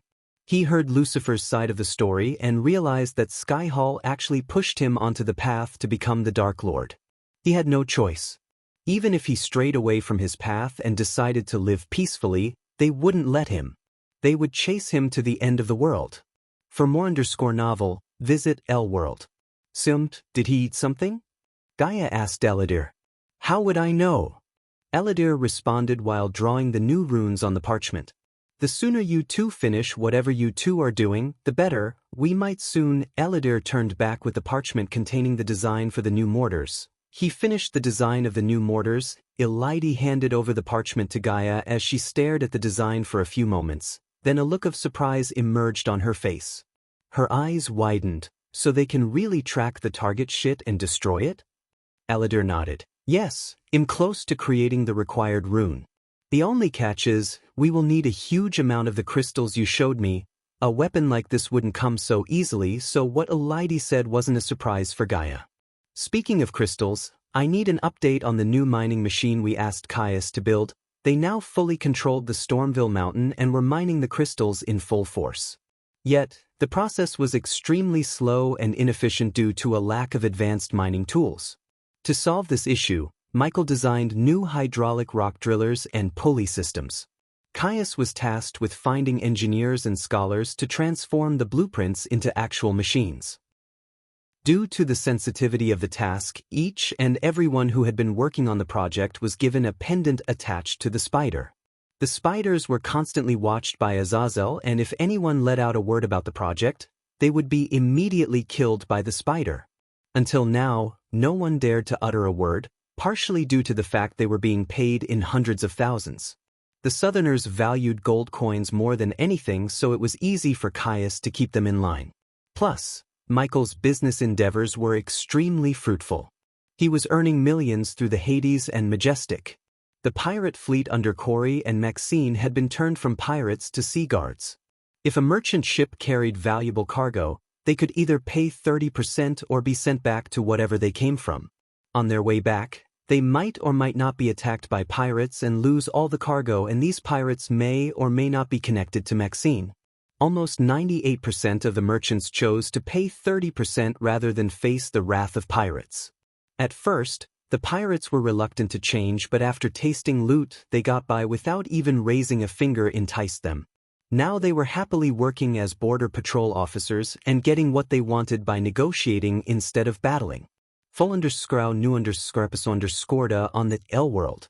COM platform. So are you going to show any new runes in the talent exhibition or ignore it like him? Gaia asked as Eladir pondered about the upcoming talent exhibition for a few moments. I think the last thing we want is to make Sky Hall stronger. Talent exhibitions do just that. Chapter 468 Live feed from Alpha Guardian's warship. You sleep well, human. I will see you later, said Gaia, gently placing a soft kiss on Michael's forehead. The 15 minutes flew by in a blink of an eye. She hated to leave him, yet she had no choice. When we are going to leave this place? That was the question running in her mind for some time. Because of her job and his role as a student, they couldn't spend time with each other as they used to. 8 months were gone, and 10 months remained until he could graduate and leave this place for good. I love you, Michael said before she could stand up and leave. I love you too, she whispered into his ears. Then she left the room, but not without ruffling his hair playfully. Almost 3 hours later, Michael opened his eyes. There was still exhaustion in his eyes. When he woke up, he noticed Eladir was attaching a parchment to the wall. Then he assessed the system for a second to look at the time. It was 4:30. Fortunately, he had no classes for the day, so he had some free time to spare. How is it going? Michael rubbed his eyes to adjust his sensor to the light. You're awake, Eladir exclaimed as he continued to draw some symbols on the parchment in front of him. They had their curtains closed, so the room remained always gloomier and dark. Right at the moment, however, the room was getting brighter and brighter. In addition, there was also a low-pitched whistling sound emanating from the parchment. Michael's sleepiness quickly disappeared as he strolled toward Eladir. Alas, I finished it, Eladir proudly exclaimed, looking at the purple rune on the parchment. For Michael, the rune resembled the symbol of Gemini. Only the symbol before him was letting out a bright purple glow. This part can and will absorb the arch energy from the crystals and send it to the mortar. Eladir ran his finger on the crescent-shaped top part of the symbol. Then he moved his finger to the bottom of the symbol, the auto-targeting using heat signatures. This part is responsible for that. All we need now is to build the device and test it out on a target. He willed the system to take out a spy cam from the system storage. The next second, the spider materialized on his palm. He pointed at the spider's eyes to the wall. Azazel, are you getting this? He connected his earpiece with Azazel, Fonderskharnunderskarnaval on L-World. Yes, my lord. Should I give this recording to Master Jonah? Every time Michael wanted to transfer the blueprint from Akilon to the outside world, he would use the spider to record the contents, which could be seen and recorded by Azazel. The demon butler would hand over the recording to Jonah. He was responsible for drawing the blueprints on parchment and sending them to whoever Michael asked him to. Communication between him and Azazel remained undetected by Mazroth's security arrays. However, the system warned him that with its current level, it's unable to send items such as parchments, runes, and herbs from Mazroth to the outside world. Luckily for Michael, Jonah proved to be great at replicating blueprints. What are you going to do about the rune? He won't be able to copy this, asked Eladir. We need to wait until after the talent exhibition, Michael nonchalantly said. You mean the break? Yeah. At that time, we can get out of here and finish the mortar. While he was learning from Lane, Michael heard that the students will get a 1-month holiday. Of course, Lane seemed against the idea of giving the students a break. His exact words were, they are already buffoons with acorn-sized brains. Breaks will only reduce the size of their brain further. Fortunately, Lane was not responsible for the holidays. It was up to Headmistress Kayla, and she saw no reason not to give them a break. Michael planned to utilize this break to get out of Akilon realm and see how things are outside. Lord Lucifer, Michael's train of thoughts was interrupted by Azazel's voice in his head. You should take a look at this live feed. Michael was able to sense the acute amusement in Azazel's voice. The demon butler rarely showed any feelings other than being calm and collected. Therefore, when Michael sensed the change in his voice, he was more than curious. He quickly waved his hand as a 36-inch dark mirror appeared before Eladir and him. The mirror hovered over to the wall and attached itself to the wall. Full_out current_novel on L-World. The interior of the war room in Alpha Guardian's airship was rather simple. The circular room had one door on the east side, a large round stone table in the center, and above the stone table was a chandelier to light the table below. One could count 11 stone chairs around the table. At the moment, a golden-haired elf and 2 humans dressed in red metal armor with golden engravings occupied the chairs. The 2 soldiers looked pale. They almost looked as though they had just come out of the shower. They couldn't help sweating uncontrollably, mainly due to the fear of what was going to happen to them when the Alpha Guardian returned from the headquarters. The golden-haired elf was Tiriana, the best friend and the second in command to the Alpha Guardian of Hunter Guardians. The trio had no clue that another entity is in the room and transmitting everything they do and talking to the Dark Forest. The Battle of Hades concluded when the Alpha Guardians appeared with her soldiers. They took all the ninjas sent to attack everyone in the Hades. Michael wanted to kill many and take a few as prisoners so he could interrogate them to find out who sent them in the first place. His plan was rudely interrupted by the Alpha Guardians. Although he failed to take the ninjas prisoners, he left a spider on each of the survivors. The Alpha Guardian beamed up everyone to her warship. Without her knowing, the spiders infiltrated every corner of the warship and sent Azazel a live feed ever since. What do you mean you lost them? Tiriana slammed the stone table in anger. My lady, we found this in the safe house. The soldier who had a tall stature, silver hair, and blue eyes placed a metal card on the table. He then rotated the table as the card reached Tiriana. Her vengeful eyes finally moved from the soldiers to the black card in front of her. She took the card. It didn't feel heavy or anything. There was nothing on the card except the letter D was embossed in crimson red. The card immediately reminded her of Lucifer, but then he always used the letter L, not D. Still, she couldn't dismiss the troubling thought that Lucifer may have captured someone far more important to them. Magnia. Tyria cast a spell as a bright light enveloped the card. The light then slowly hovered over to the air above the table, forming the enhanced image of the card. The image took the form of a holograph. The 2 soldiers stared at the card while Tiriana pointed her finger at the card, drawing a few symbols in the air. As soon as she stopped drawing the symbols in the air, a red smudge that resembled a fingerprint appeared on the card, just beside the letter D. That's blood, Tiriana's brows creased. But we didn't see any signs of battle or blood stains in the safe house. The other soldier who wore the same armor but had golden hair and an oval face responded to Tiriana's words with a mix of shock, doubt, and confusion. Were you able to locate the handler or any of the team members' orb? Tyrian asked while still looking at the blood smudge on the card. We tried but to no avail, my lady. All of their communications orbs are offline, the silver-haired soldier answered. Following his answer, Tyria continued to draw some symbols in the air. Unlike before, nothing changed. Updated _ at Elworld. This is serious. We must find her. The anger in her eyes was replaced by concern. I need everything you have on her target on my table within the next hour. Got it? The soldiers stomped the ground, saluting her. Yes, my lady. They left the room leaving the sound of heavy thuds and Tiriana. For the next hour, she analyzed the card using every rune and spell she had in her arsenal. Yet she found nothing. No clue, no hint, no marks of any kind to locate whoever left the card. I have to tell Tenulia, she mumbled under her breath. Tenulia was known to Michael as the Alpha Guardian elf who he met in Hades. Azazel had never seen Tenulia in the warship after she brought the ninjas. According to the Guardians he eavesdropped on, Tenulia left for the Guardian Guild headquarters in Ar for some important meeting with the other Alpha Guardians.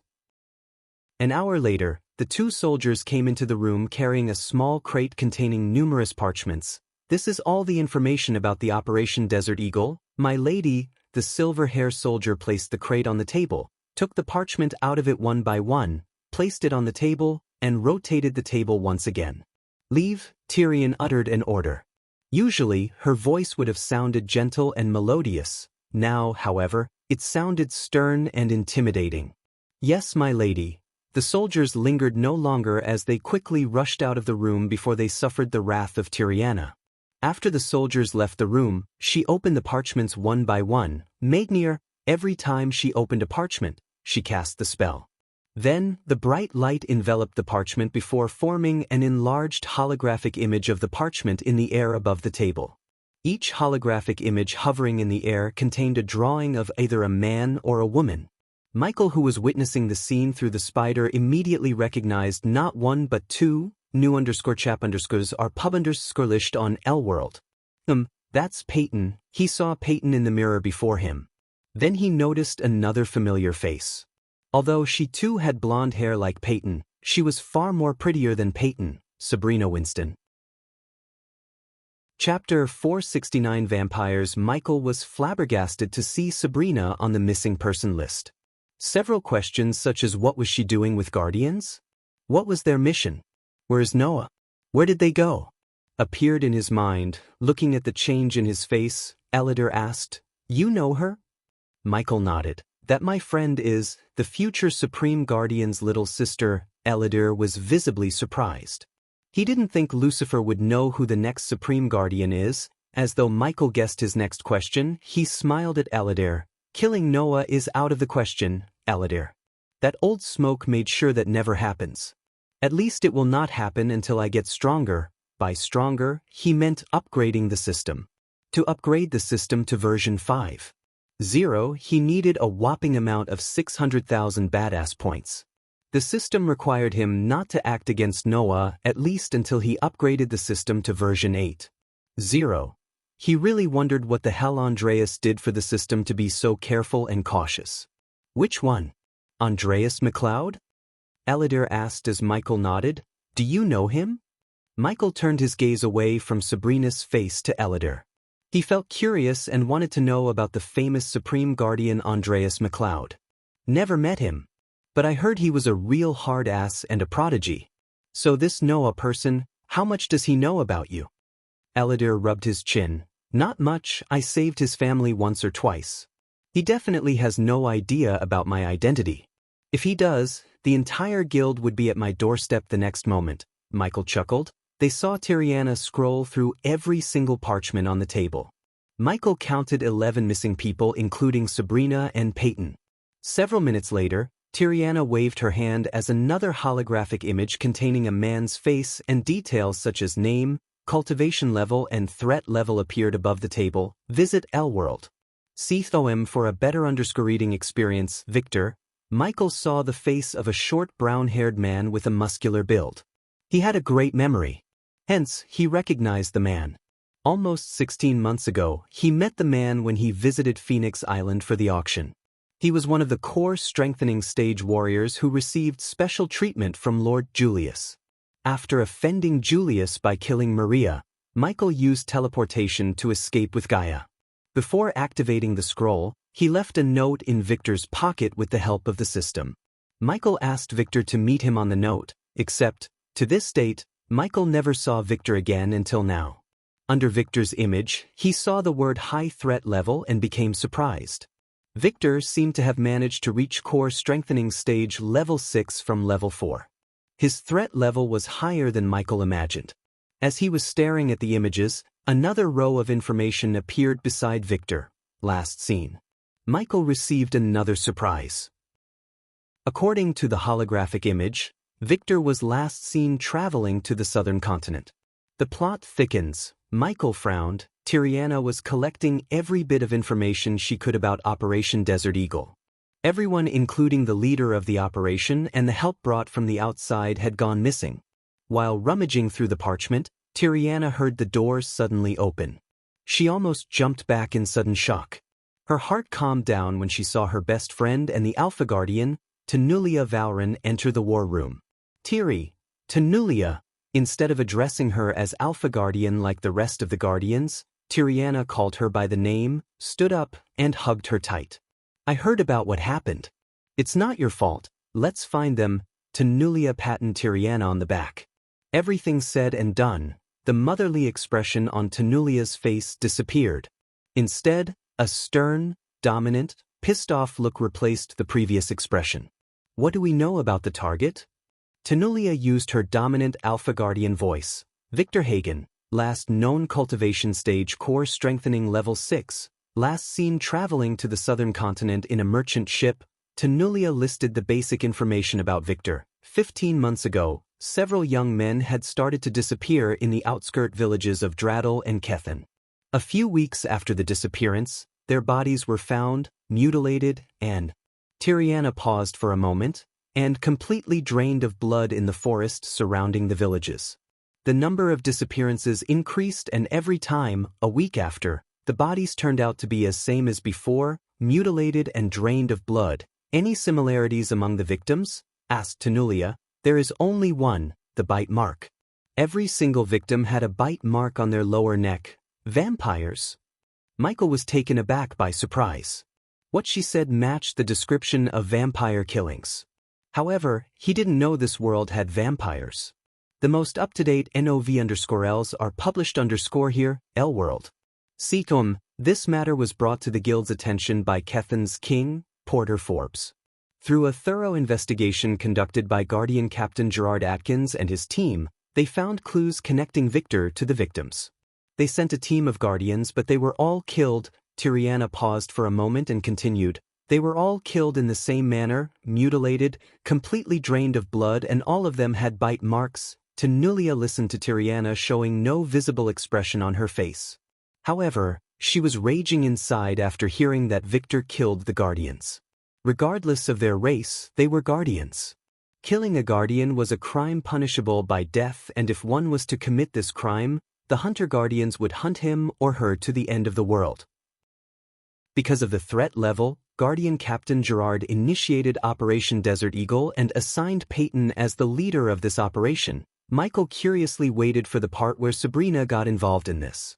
She was supposed to be studying at Holy Trident Academy.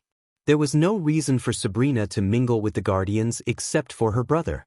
However, something told Michael that Noah wasn't involved in this. If he did, Sabrina would have gone missing.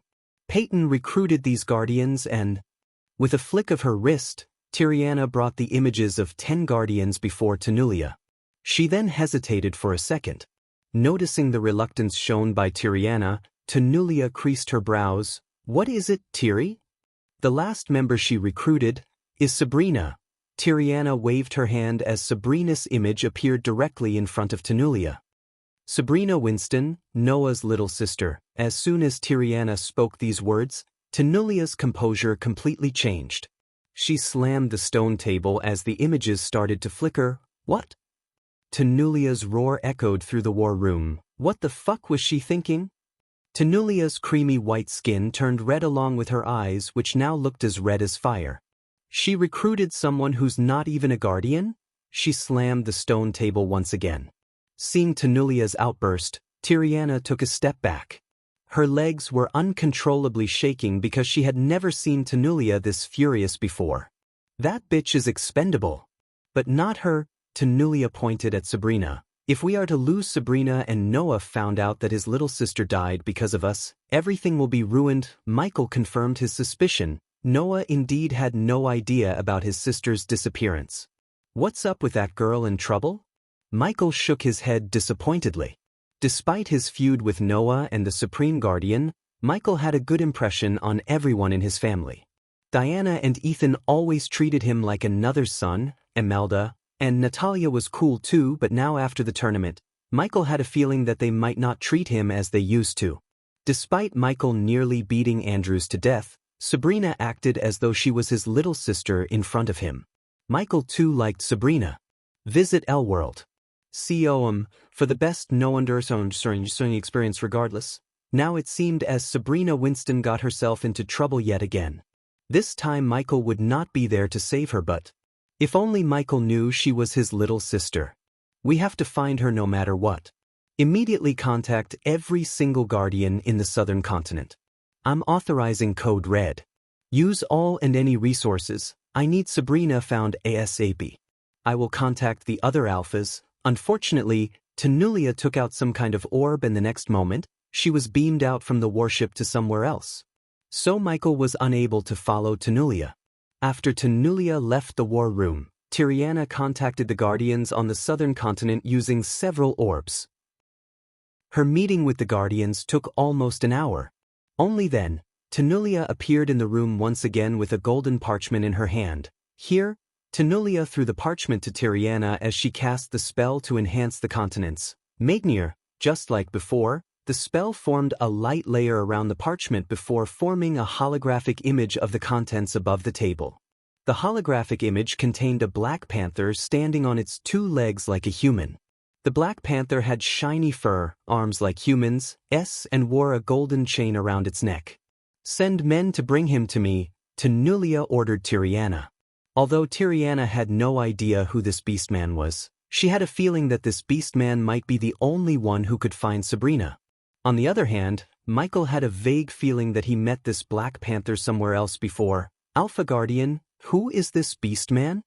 Tiriana noticed the change in Tenulia's voice and deemed she was less furious than before, so she asked the question that nagging her brain. "I had to call in a favor from Alpha Guardian Kasim to get his help. This beastman is the best hunter in this world." Hearing Tenulia, Michael began to connect the dots.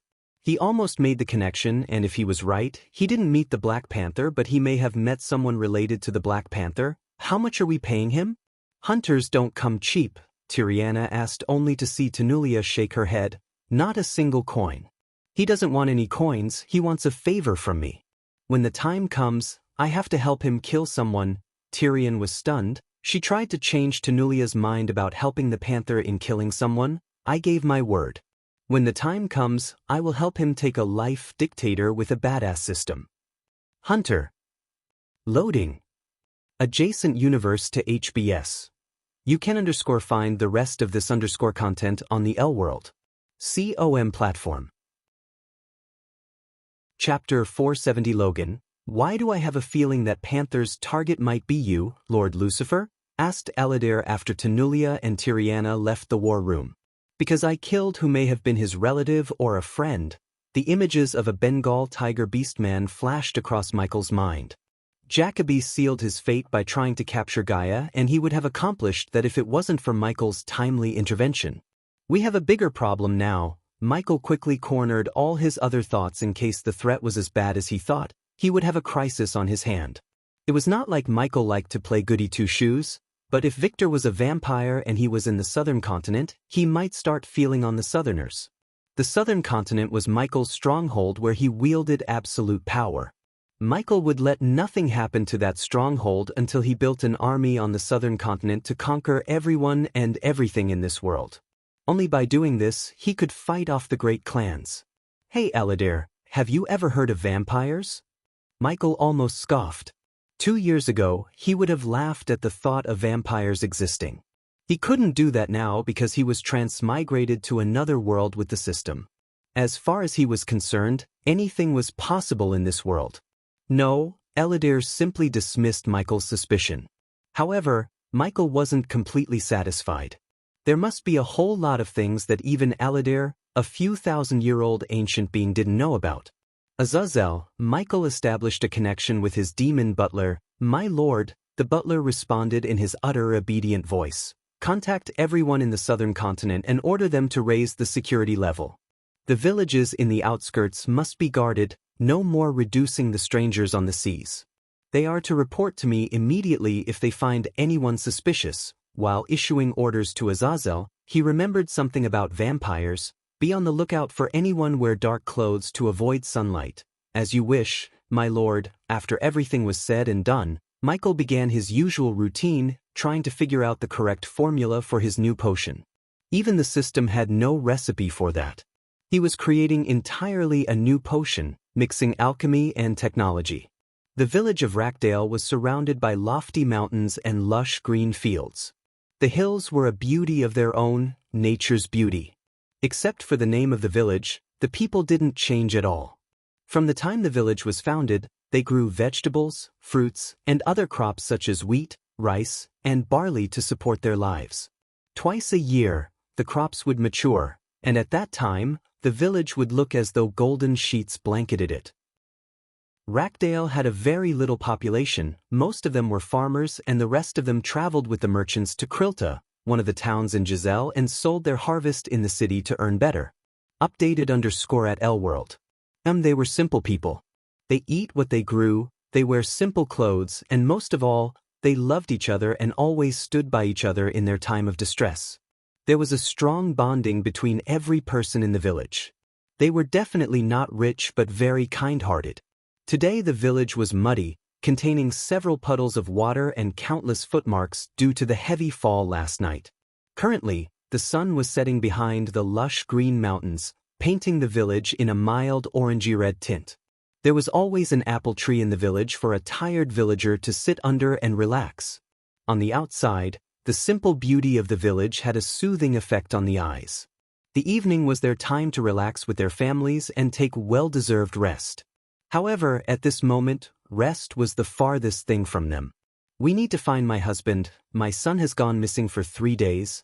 I have 5 goats missing from my farm. The village didn't have many big buildings. Most of the farmer houses were simple, built with brown woods found in the nearby forest and roofed using silver slabs sold for cheap in Krilta. Except for one building, none of them could hold more than 4 people, and that building was the village leader's house. At the moment, inside a hall lit with torches, the villagers were hollering at a 7 feet hulking man. He had medium-length brown hair, brown eyes, and a goatee. The man may have looked terrifying due to his hulking body and the man-sized warhammer he was carrying on his back. He was listening to the pissed-off villagers patiently. Boom! The sound of thunderclaps in the distance indicated the approaching heavy downpour. It was ominous. "Logan, we have to put together a party and search for them." An old man with a long beard walked out from the angry, worried mob of villagers. "Yeah, you were a mercenary before everything. You can come out of retirement and help us, Logan," a woman with puffy red eyes shouted from the crowd. Their words immediately brought down some of the memories Logan desperately wanted to forget. The images of his last job flashed across his mind. The gloomy crypt, the swarming undead, the dead bodies of his group, and the man who killed everyone. Ever since that day, Logan wondered why he left him alive. No! Logan's sudden thunderous roar instantly killed the commotion in the hall. The villagers shuddered as all their faces went pale.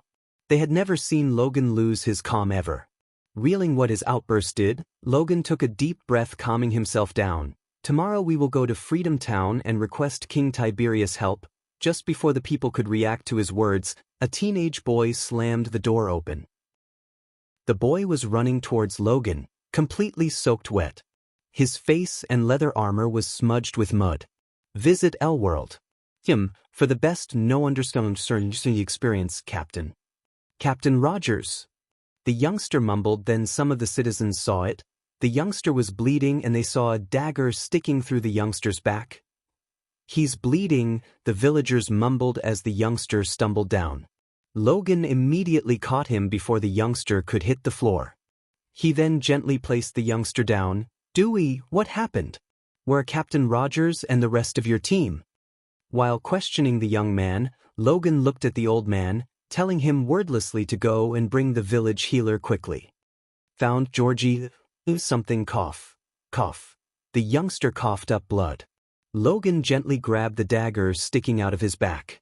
The dagger was deep into the youngster's spine. Logan could feel it.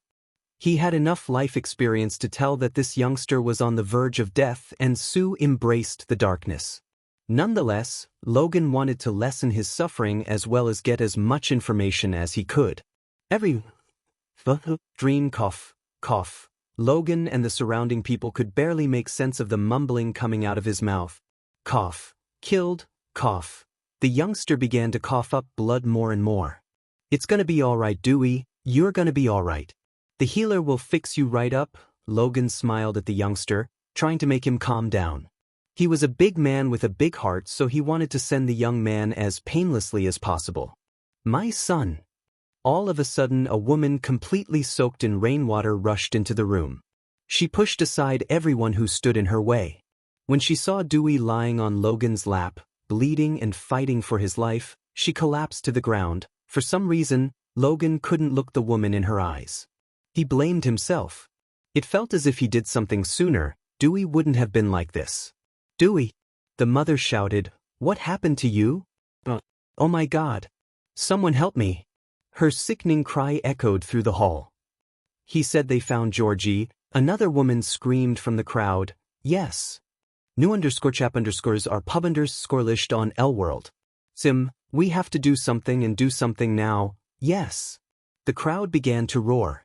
Logan, however, didn't hear anything but the cries of a mother who is going to lose her son soon. He couldn't even imagine what she was going through. If he was to lose his wife Tessa, he would break into a million pieces. She was the only thing that kept him together and gave him a new life after the traumatic events he experienced on the undead island. Every day he had nightmares. It took everything in him to fight through the nightmares and overcome the traumatic experiences. He promised himself that he would leave the mercenary life behind. However, seeing Dewey's mother, Logan decided to take on a task one last time.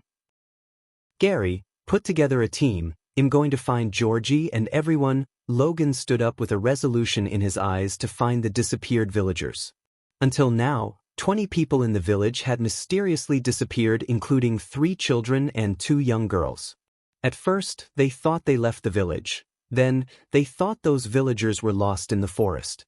Only when the team sent into the forest disappeared too, did they realize that something was wrong. Of course, if Logan didn't leave for Geisel to get some financial help from the Senate, he would have sent for a search party sooner. It took the temporary village leader 2 weeks to realize those people were actually missing. Logan left the hall and entered his room where he saw his wife peacefully sleeping on the bed. Her pail was illuminated in the candlelight on the stool beside the bed. Other than the bed and his wife, there was only an oak wardrobe and several roses in mud pots. He walked toward his wife. When he reached her bed, he moved aside her red hair and gently kissed her on the forehead. Sleep well, Tessa. I will come back to you as soon as possible. It's time I find these people. She slowly opened her eyes. Her eyes were tired as her skin was so pale. Looking at Logan, Tessa blacked, but her eye movement seemed restricted. I will take care of myself, Tess. Don't worry. Logan closed her eyes gently before placing another kiss on her forehead. Turning back, he walked towards the wardrobe, not to wear any new clothes but to take something he shouldn't. He was welcomed by several brown robes and skits neatly stacked as he opened the wardrobe. He opened one of the drawers where there was another set of brown robes. He lifted the stacked robes to see the empty bottom. Only he knew that it was a false bottom and lifted up the false bottom, revealing a black card and a spider-shaped pendant lying there. Am I going to regret this? He asked himself, thinking about what he was going to do. Logan is one of the team member who went with Ross to the undead island. Refer chapter 237 if you don't remember him. ***. This _ content is taken from L-World. Sion. Chapter 471 Mysterious Cannibal. For a few moments, Logan just stared at the card and the spider pendant on the bottom of the drawer. He had no idea what the card and the pendant would do. He was left with this card and the spider pendant when he woke up in a dark alley of Krilta City. His instincts told him to take these items with him. He could feel in his guts that he needed these. Yet the memoirs they stirred in his mind prevented Logan from touching the card and the pendant. I hope not to see you again, David, Logan mumbled. Or whatever your name is. Logan closed the drawer and left the room. As he walked out of the room, he saw the villagers with various makeshift weapons in their hands. Man, woman, child, every single one had some kind of weapon. The old man with a long white beard approached Logan, scratching the back of his head. Sorry, Logan, they are all pretty adamant about following you. They all want to find what's going on here. Seeing the villagers with weapons reminded him of Ross' team. Although Logan worked with many mercenaries and saw many of them die in front of his eyes, what happened on the undead island stalks him to this day. He felt so insignificant and powerless in front of David, an entity who could use magic inside the void line. Ross and the team were the best of the bests, yet they were no match for David. He killed them in a matter of seconds. If he had wanted, he could have killed Loga. For some reason, David left him alive, with the card and the pendant. I can't take all of you with me, Logan sighed. We are ending this, Logan. Yes. I am sick of this. Let's go. The villagers violently shouted. After being worried and scared, the villagers now became pissed. They decided to deal with whoever was killing and kidnapping their neighbors and friends. It's risky and dangerous. Updated _world. Minnow. All the villagers shouted in unison to interject Logan. He was a good leader and the villagers respected him. That was why they were following him. However, they couldn't stand behind Not anymore. Every single one wanted to go out and find the person who was responsible for the kidnappings. Looking at the resolution in their eyes, Logan realized there was no use arguing with them. "Jerry, stay here and look after Tess," Logan whispered to the old man standing behind him. The old man knew how much Logan loved his wife Tessa. It was a pity that Tessa fell sick and became paralyzed. The village healers told Logan that it was one in a million illnesses that can't be cured by anything. Many advised Logan to marry another one and have children only to get outright rejected by him. Regardless of her state, Logan loved her as he always did. "Of course, everyone wait outside. I'll be with you in a minute." After the villagers left the hall, Logan looked at the old man with a worried look on his face. The fearless leader wall he erupted in front of him crumbled down, revealing the vulnerable side of Logan. "Follow me." The old man followed Logan into his bedroom and saw Tessa sleeping peacefully, or at least, the old man thought she was sleeping peacefully. The old man saw Logan open up the wardrobe and soon he took out a black card and a pendant. "If I don't come back, bring this to a man named H in Krilta and ask for David." Logan himself did not clearly understand the reasoning behind his order. "I have this sick feeling in my guts about this, Jerry. It's like something evil is hovering over us." Logan lowered his voice and said to the old man. Surprisingly, the old man nodded. "Me too, Logan. Do as I said. Sometimes we need one evil to defeat another." The old man didn't comprehend the meaning behind his words. Logan turned his gaze towards his wife once again. "Take care of her." Logan's voice stuttered as the old man patted him on the shoulder. "Visit to L-World. Discover_new novels. You should go. The villagers are waiting." Logan nodded back, leaving the hall. He only carried his warhammer on his back. He didn't even wear armor because armor would restrict his movements, thus reducing the power of his attacks. The heavy rain was pouring down from heaven as everyone was soaked wet. Nevertheless, the villages gave no crap about the rain. They were too tired of this. At this moment, they only wanted to find the criminal and stop living in fear. Leave the children at home. Logan couldn't bring himself to lead a bunch of children into a place that might be a death trap. Most of the children among the villagers were between 12 to 15 years old. They wanted to fight, but Logan had no intention to bring them with him. The villagers took a few minutes to think about it and decided to leave the children behind. Of course, the hot-blooded kids refused and tried their best to accompany them to the forest, but no avail. Everything said and done, the villagers led by Logan made their way towards the forest. The village's hunter, Mort, followed the blood trail left by Dewey. Because of the heavy rain, the tracks were nowhere to be seen except for Mort, who was an expert tracker. With his help, they were able to follow the trail. The downpour was so heavy that to be caught unawares meant being drenched to the skin. Each drop was as large as a cartoon tear, and they felt like gravity had been turned up a notch. The flashes of lightning were their only light source that lit the path before him and enabled Mort to locate the blood trail. Following the trail with great difficulty, they entered the forest far away from their village. Usually, the hunters would go into the forest to hunt for meat and pick up herbs for healers. The forest was huge, dense, and diverse. Its canopy was demanded by juniper, birch, and cottonwood, which provided just enough openings for light to pass down for a variety of ferns to flourish in the fertile soils below.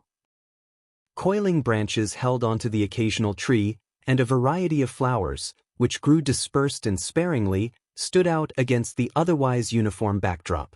At the moment, on top of the twigs breaking sound, a mixture of animal sounds, belonging mostly to prowling animals, reverberated through the air, and were in harmony with the barrage of noise coming from the rain.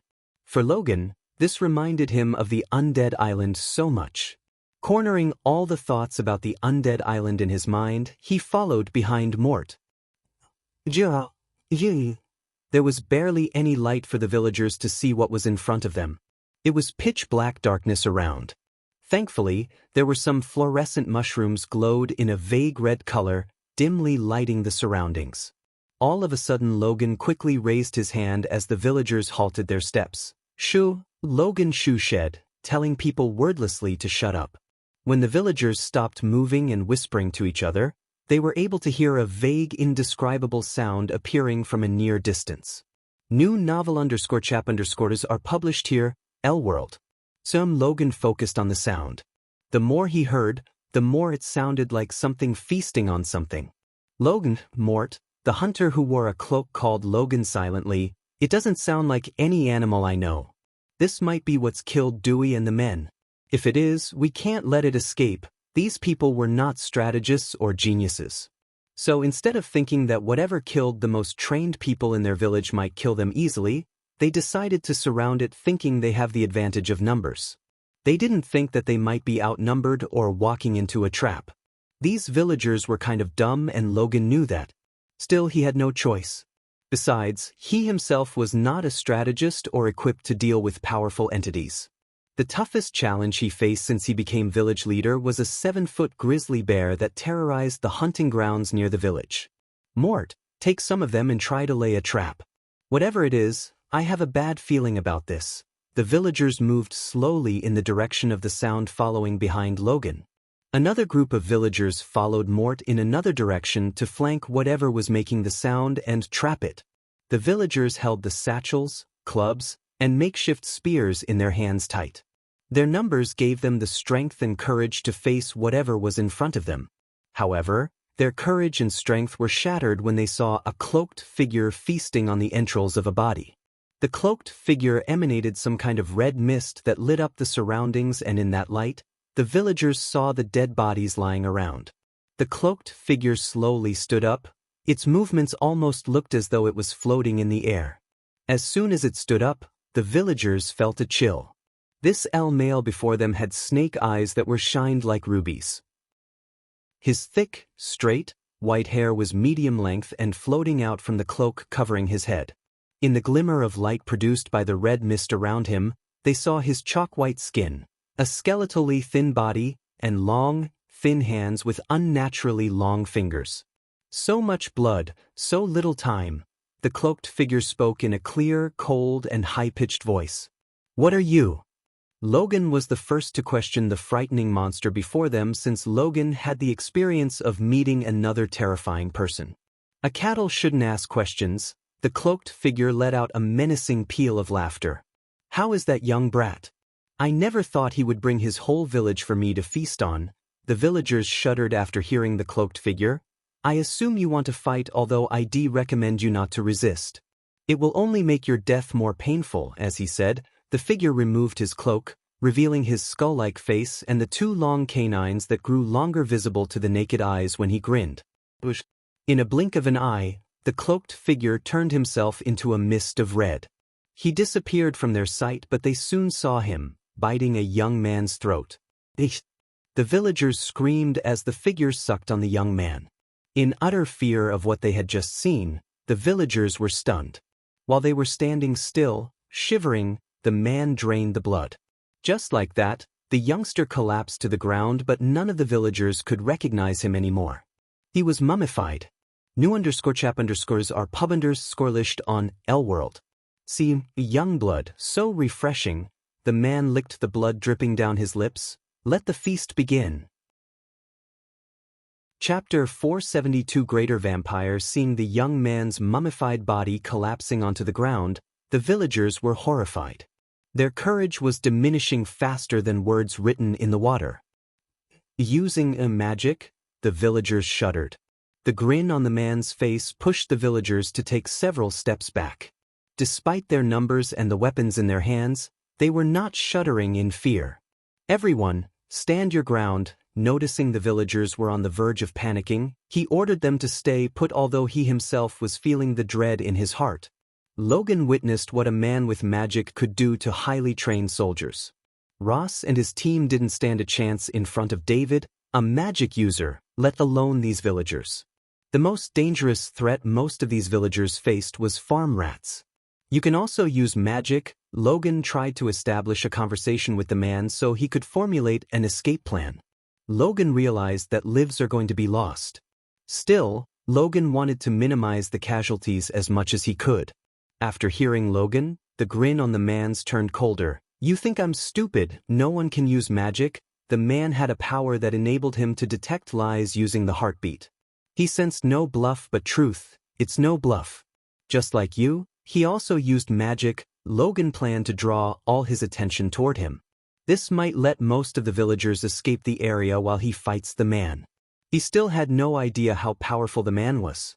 In the best-case scenario, he would be able to fight the man for a few minutes. In the worst-case scenario, the man instantly kills him and slaughters all the villagers. Why didn't he consume you? The man was curious. As far as he knew, only his kind would be able to use arch energy inside the void line. However, his kind would leave no witnesses alive. That's how they stayed hidden for centuries. If what Logan said was true, which seemed to be the case according to his heartbeat, the magic user let him live. That didn't seem like a man of his kind would do. Logan felt sick just by the fact this man ate those men. He cannibalized them and it was horrifying. Logan thought David was terrifying, but compared to this man-eater, he seemed normal and pleasant. By consume, if you meant eating them, he didn't. The man was shocked yet again. His kind would always consume their victims. Consuming blood and flesh was their lifeline. Without that, they would cease to exist. Instead, he offered us a chance to serve him. Logan could see the dark lines on the man's forehead getting darker and darker. He will consider a wage of war if you kill us or harm us in any way than you've already done. The man immediately snapped as he sensed Logan's lie. Lie. The man dashed at Logan like a panther. Thing. The man underestimated Logan's reflex. Logan's warhammer met the man's fingers, which now had grown into long, sharp claws. Not bad, the man menacingly laughed as he jumped back a few meters. For a dead man, he said, dashing at Logan once again. This time, his speed multiplied by several folds. Logan was barely able to see him. Full_out current_novel on L-World. Seom Ding. Logan's instincts made him raise his warhammer to defend himself. Arg. Logan growled when the man's claws scratched his bare chest. The villagers who saw their beloved leader bleed for them kindled the flame of courage in their hearts, at least in most of their hearts. A few of the farmers jumped at the man. Whoosh, whoosh, whoosh. The villagers who tried to attack the man suddenly halted their movement. No one could notice the red lines appearing around their necks. Soon, their heads separated themselves from their neck and hit the ground with a sickening thud sound. Before the other villagers could react by screaming, the man dashed at the three headless bodies and sunk his teeth into one of the bodies of a male villager. In a couple of seconds, the body withered, completely drained of blood. Just like the youngster the man killed a few minutes before. He didn't stop with that as he grabbed the other body, sunk his teeth into the neck, and drank all the blood. He was about to consume the third villager. Logan dashed at the man with his warhammer rose up. Boom. The warhammer missed the target as the man evaded it. The ground shook a bit due to the force behind the swing. It created a tiny crater in the ground. The man was surprised by Logan's raw strength. The shock wave created by the warhammer knocked down a few of the villagers. Logan quickly balanced himself to face the man before he could kill any more of them. Run! Logan shouted as he dashed at the man. Logan swung the warhammer so effortlessly as though it was weightless. For a human, Logan was strong and fast. He kept swinging the warhammer to stop the man from killing any more villagers. Silly little cow, the man snickered. The man saw Logan keep swinging the warhammer chaotically. Logan's movements were getting slower and slower. The man's grin grew wider and wider. He put one hand behind and deflected Logan's attack with the other. The man seemed pretty relaxed and toyed with Logan. Boom. Arg. You can find the rest of this content on the L-World. COM platform. This time, the man shouted while flung into the tree several meters behind him. Logan pretended to get tired and lose his touch. Luckily, the man fell for that trick. When he dropped his defense and acted cocky, Logan utilized that moment to send his warhammer straight into the man's rib cage. Logan felt a couple of ribs being crushed by his warhammer. Run away! Logan once again shouted at the villagers. Blood wave. As soon as Logan heard these words, a wave of hot blood blasted him and the villagers away. The blood disappeared from existence as soon as it appeared. Whoosh, whoosh, whoosh. Logan felt a wave brush past his face. His instinct automatically turned his head towards the villagers. Bastard! Logan burned in rage when he saw the man cleaving several heads off. He sucked their blood so fast that he mummified 10 villagers within a minute. The more blood he sucked, the bigger he grew, the less he looked humane. The chalk-white skin gradually lost its whiteness and turned muddy brown. Then the red mist shrouding him faded into nothingness. They were all pretty obvious changes, but not as the extra 3 arms grew out of his back. Using his 5 arms together, he ripped off the cloak he was wearing to reveal the skinless bloody body hiding beneath the cloth. Logan felt nauseated just by looking at this horrifying monstrosity. "I'm gonna feast on all of you," the man spoke in a chilling demonic voice. Inch by inch, he stepped closer to the villagers. "Fight! Run!" One group of villagers swallowed their fear and tried to fight while the other tried to escape into the woods. Logan picked himself up to fight the monstrosity even though he knew that the chances of them surviving this had grown slimmer. "Poch! Gee!" The man halted his move as blood began to seep out of his mouth. Everyone including Logan was stunned. They then noticed pointy steel coming out of the monster's chest. Mort! Logan saw Mort, the hunter standing behind the creature drilling the steel spearing into him. Mort retrieved the spear out only to stab the monster again and again. After being stabbed through the chest several times, the monster finally drew his last breath. It collapsed onto the group. Visit to Elworld. Discover_new novels. It's dead. Oh God, is it really dead? Mort! The villagers were stupefied, looking at the dead monster in front of them. Some of the daredevil villagers approached the body, kicking it to see if it was alive or dead. Seeing the body did not respond, they thought it was dead and dropped their guard. Mort! Logan picked himself up with the support of his warhammer. The fluorescent mushrooms around them illuminated the fear on Mort's face, but more than fear, there was pride. "This is gonna stir up so much shit." Mort moved away from the body and walked towards Logan. And just as the crowd was surrounding the body and Mort was several steps away from Logan, Mort's head exploded into red mist. "You should have gone for the head," the demonic voice sounded. Soon, the monster they all thought was dead stood up. Blood mist, all the villagers were shrouded by the red mist that appeared out from the monster. "Arg! Jirit, Aghai!" Countless screams emerged from the red mist. Somehow, Logan was able to vaguely see the monster's rampage. Thus, he leaped at the monster to stop its monstrosity. This time, Logan really swung his warhammer chaotically in the hope of hitting him one more time. "You are last," Logan heard the man's voice sound in his mind. It was more of a feeling than hearing. Logan tried to prevent the monster from killing all the villagers, yet his muscles refused to move. After savoring them, "I will travel to the village and consume your beloved wife." Logan's heart almost jumped out of his chest when he heard these words in his mind. "No," Logan screamed in his mind as the images of his wife and the loving memories he shared with her flashed across his mind. He felt desperate, trying to move his body using all the strength in him. Still, his body wouldn't budge. The red mist soon died down, revealing the mummified bodies of the villagers. The monster had now grown to almost 12 feet tall. The air turned putrid, reeking of rotten eggs and blood. His human features were nowhere to be found, and now, he was a pure monster, pure horrific monster. Tears rolled out of Logan's eyes. He wanted to scream, curse, and yell at the monster. He would have, but no matter how tired he was, he couldn't. His mouth was shut closed and refused to move. "How stupid you're imbeciles to think you can defeat a greater vampire?" Visit Elworld. Sim for a better user experience.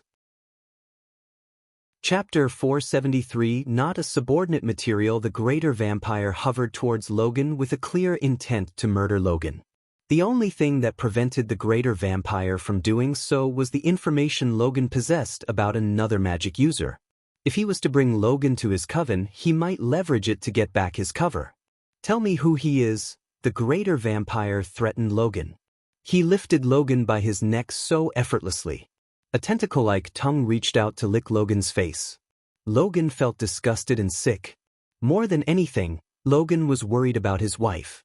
Half of his village was gone, and he hoped those who chose to run would escape and tell the Senate what happened. "You think this world doesn't need saving?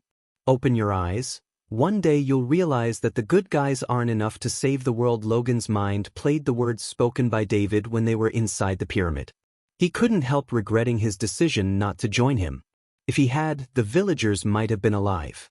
I shall ask your beloved wife then. The greater vampire grinned devilishly, his words fanned the flames of Logan's anger. He grabbed the greater vampire's arm and neck. They are... Logan growled as every bit of muscle in his body bulged out. The veins were popping out and trying to remove the greater vampire's arm from his neck. The greater vampire was far stronger than Logan, yet, the vampire was surprised by Logan's power. Logan almost moved the vampire's arm. Just as Logan was struggling, the vampire's pointy ear twitched. Logan couldn't hear a grumbling sound amidst the heavy rain and thunderstorms. Boom! Out of nowhere, a bright beam shot out from the sky. The greater vampire screamed out loud as he let go of Logan. Arg, cough, cough. Logan coughed and looked up at the vampire to see him literally smoking. The vampire cried in agony, standing in the center of the light beam. Logan followed the beam's direction, only to see a giant airship hovering over them. No! The vampire's body shrunk to its previous size. The longer he stood in the light, the more smoke he radiated. Logan tried to grab his warhammer so he could kill the vampire while it was vulnerable. However, the vampire noticed his hands moving towards the hammer. New novel _chap_s are published here, L-World. The vampire roared. This time, it wasn't the cry of agony, but rather the cry of mustering all the strength in its body. Then, with all his strength, he jumped out of the spotlight into the darkness. This isn't over. These were the last words Logan heard from the monster before it disappeared into the darkness. Take the ropes. A voice sounded from the airship, followed by the appearance of ropes. Instead of grabbing the ropes, Logan crawled to the dead bodies of his fellow villagers. Tears automatically rolled out of his eyes. The pain he felt in his heart looking at the headless mummified bodies made his heart bleed. He wished things had gone differently. In truth, he never thought he would face another magic user. He thought it was a group of bandits or some criminals who were kidnapping and killing people. He thought he could take on them with the help of his villagers. Not in a million years he expected to meet a monstrosity called a greater vampire. Buddy, take the ropes before that thing comes back to finish what it started. Another less serious voice talked to him. Finally, after letting out a heavy sigh, Logan grabbed the rope hanging in front of him. He grabbed it as the ropes lifted him towards the airship. The bottom of the airship slowly opened, letting Logan into the airship. Logan, when he entered the airship before he could even look around, he heard a familiar voice. The old man Gary came running to him. Gary, Logan was relieved to see the old man. What happened, Logan? The old man asked, even though he looked like he guessed what happened. Where is Tess? She is here, Logan sighed. Where are we? Several seconds later, Logan asked the old man, looking around him. He was standing in an empty room with no windows. There was a door a couple of meters in front of him where the old man came through. He walked towards the door. As they reached the door, the old man opened it to reveal a grandiloquent, spacious hall. If Logan didn't know he was in an airship, he would have thought this was a home of a wealthy noble. New _chap_s are published on L-World. However, Logan was not in the mood to immerse himself in the richness around him. Rather, he focused his gaze on the man and woman sitting on the sofa. They were none other than Tiberius and Maxine. You must be Logan. Please take a seat. Logan noticed the dark-haired woman gesturing at him to sit in front of her. He had so many questions in his mind, but looking at the dark robes she was wearing reminded him of a familiar person. Logan wanted answers, and he saw no other choice than talking to them. The old man and Logan approached the two of them cautiously. The old man seemed relaxed around them because he knew who they were, unlike Logan. He heard about Tiberius but hadn't seen him in person.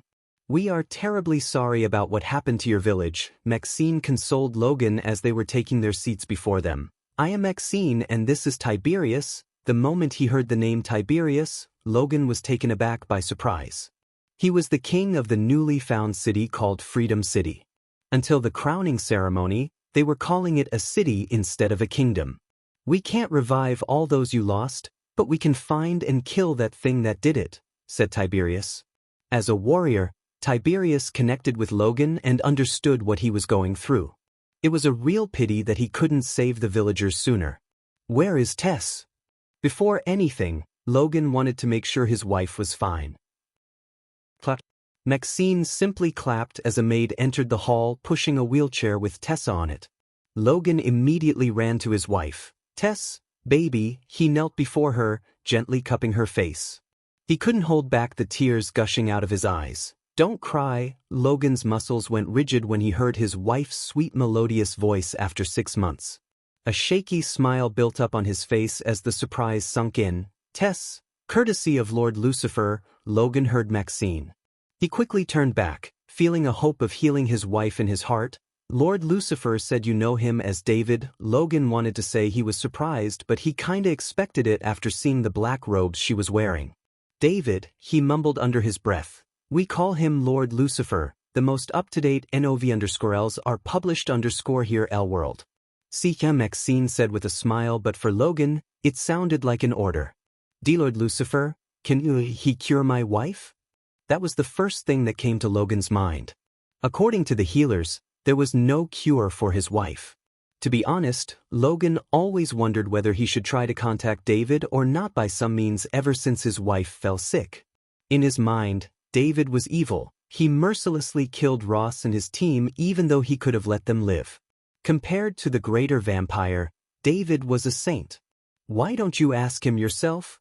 Maxine flicked her wrist as a giant mirror appeared before them. Soon, David appeared in the mirror. Since he must not let anyone see his real face, which was Ghost, he changed his face to David face using the mask. He had never let anyone in the southern continent see his real face, including Maxine. Except for Azazel, no one knew Ghost and Lucifer were the same person. "Do you think I am evil now, Logan?" Michael asked, void of any expression on his face. "That's a greater vampire you saw, Logan. What happened to your village was a pity. But soon, that would happen to every village in the southern continent." To this moment, Michael was in a kind of surprised state because of the vampires. "I'd recommend you to send the survivors to Freedom City. However, that decision is up to you now. I wish all the best in your journey, Logan." Everyone in the room was surprised. Logan expected David to ask him to serve him or something. "Lord Lucifer," Logan immediately went to his knees. "Please accept my loyalty." Michael smiled as he shook his head. "You've not the man I met, Logan. You've gone soft. I don't blame you. You have a wife, and you love your peaceful life. The fire I want in my subordinates is no longer within you." Logan tried to interject but was stopped by the wave of Michael's hand. "Even now, you want to serve me because you expect me to heal your wife," Michael said and turned his gaze to Maxine. "Give her the special healing potion." "Yes, my lord." Maxine nodded before flicking her wrist. A glistening navy blue potion materialized in her hand. It was not the 90% pure healing potion Michael gave to all his trusted subordinates. "Mix 2 drops in water and give it to her. In 6 months, she will be completely cured. Take this as my gift to you, Logan." After seeing the decisions Logan made and the way he loved his wife, Michael decided not to take Logan as his subordinate. Michael expected his subordinates to perform some ruthless tasks for him. Logan, however, no longer had that ruthlessness in him. Michael was able to see that. Full_out current_novel on L-World. COM he was too attached to his wife. In the future, if Guardians or the Sky Hall used Tessa as a hostage, Logan would spill the beans in a second. Logan wasn't worth the trouble of making him and his wife Tessa a cultivator. At least Logan served him one last time, luring the vampire and proving to Michael the existence of vampires. Because of the soft part in his heart, he decided to heal Tessa and send Logan off with the final gift. It was a pity that Logan has gone soft. In case he hadn't found Tiberius, Michael might have made Logan his subordinate. Since it wasn't the case, Logan had no place in his army as Tiberius was better than Logan in every aspect. Importantly, Tiberius was ruthless and had no love interest. Chapter 474 The Deathless Clan. Somewhere in the southern continent, a spooky castle was located hidden from civilization. 7 skinny, square towers surrounded the castle in almost a perfect circle around this incredible castle and were connected by fortified, thick walls made of dark gray stone. Wide windows were scattered generously around the walls in seemingly perfect symmetry, along with symmetric crenellations for archers and artillery. A giant gate with tall stone doors, a regular bridge, and strong defenses guarded the entrance to the castle ground. It was the only easy way in. Any other side would be futile.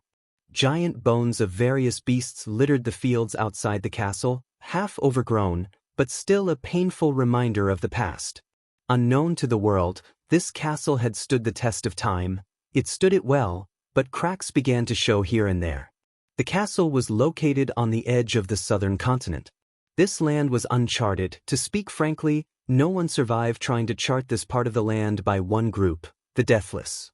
The next day after the events of the Rackdale Village massacre, inside a dark, gloomy hall, several figures dressed in Gothic style sat around a round table.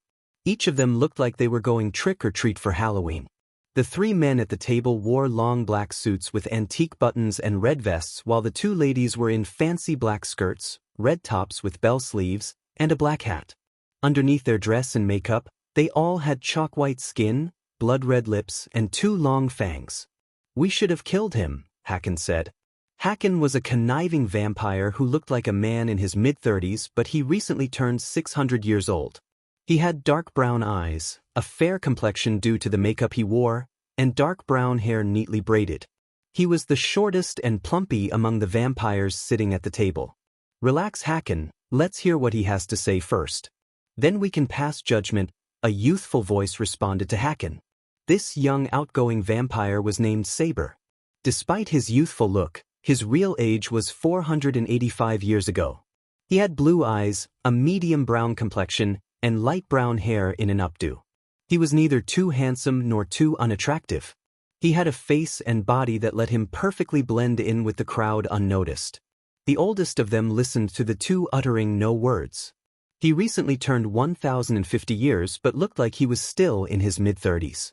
He had silvery blue eyes, a pale complexion, and red hair in a long braid. He was tall and fairly muscular beneath his dark suit and red vest. The other vampires knew him by the name Ingram. Among the 2 female vampires who wore identical clothes, one looked a bit plump while the other had a perfect hourglass structure. The plump one had red hair while the other had striking black hair. The red-haired vampire went by the name Lenora and the brunette was called Trista. In the hierarchy of vampires, these 5 belonged to the category of elder vampires. Of course, there were other elder vampires, but these 5 were the ones present in the room. Each of these elder vampires served an alpha, and these alphas served the most powerful vampire of them all, the Maker. The Maker was said to be the first vampire. According to the ancient texts possessed by the Deathless clan, the Maker disappeared 6,000 years ago. They believed that the Maker had entered into an eternal slumber and it was their task to locate him and wake him from his slumber.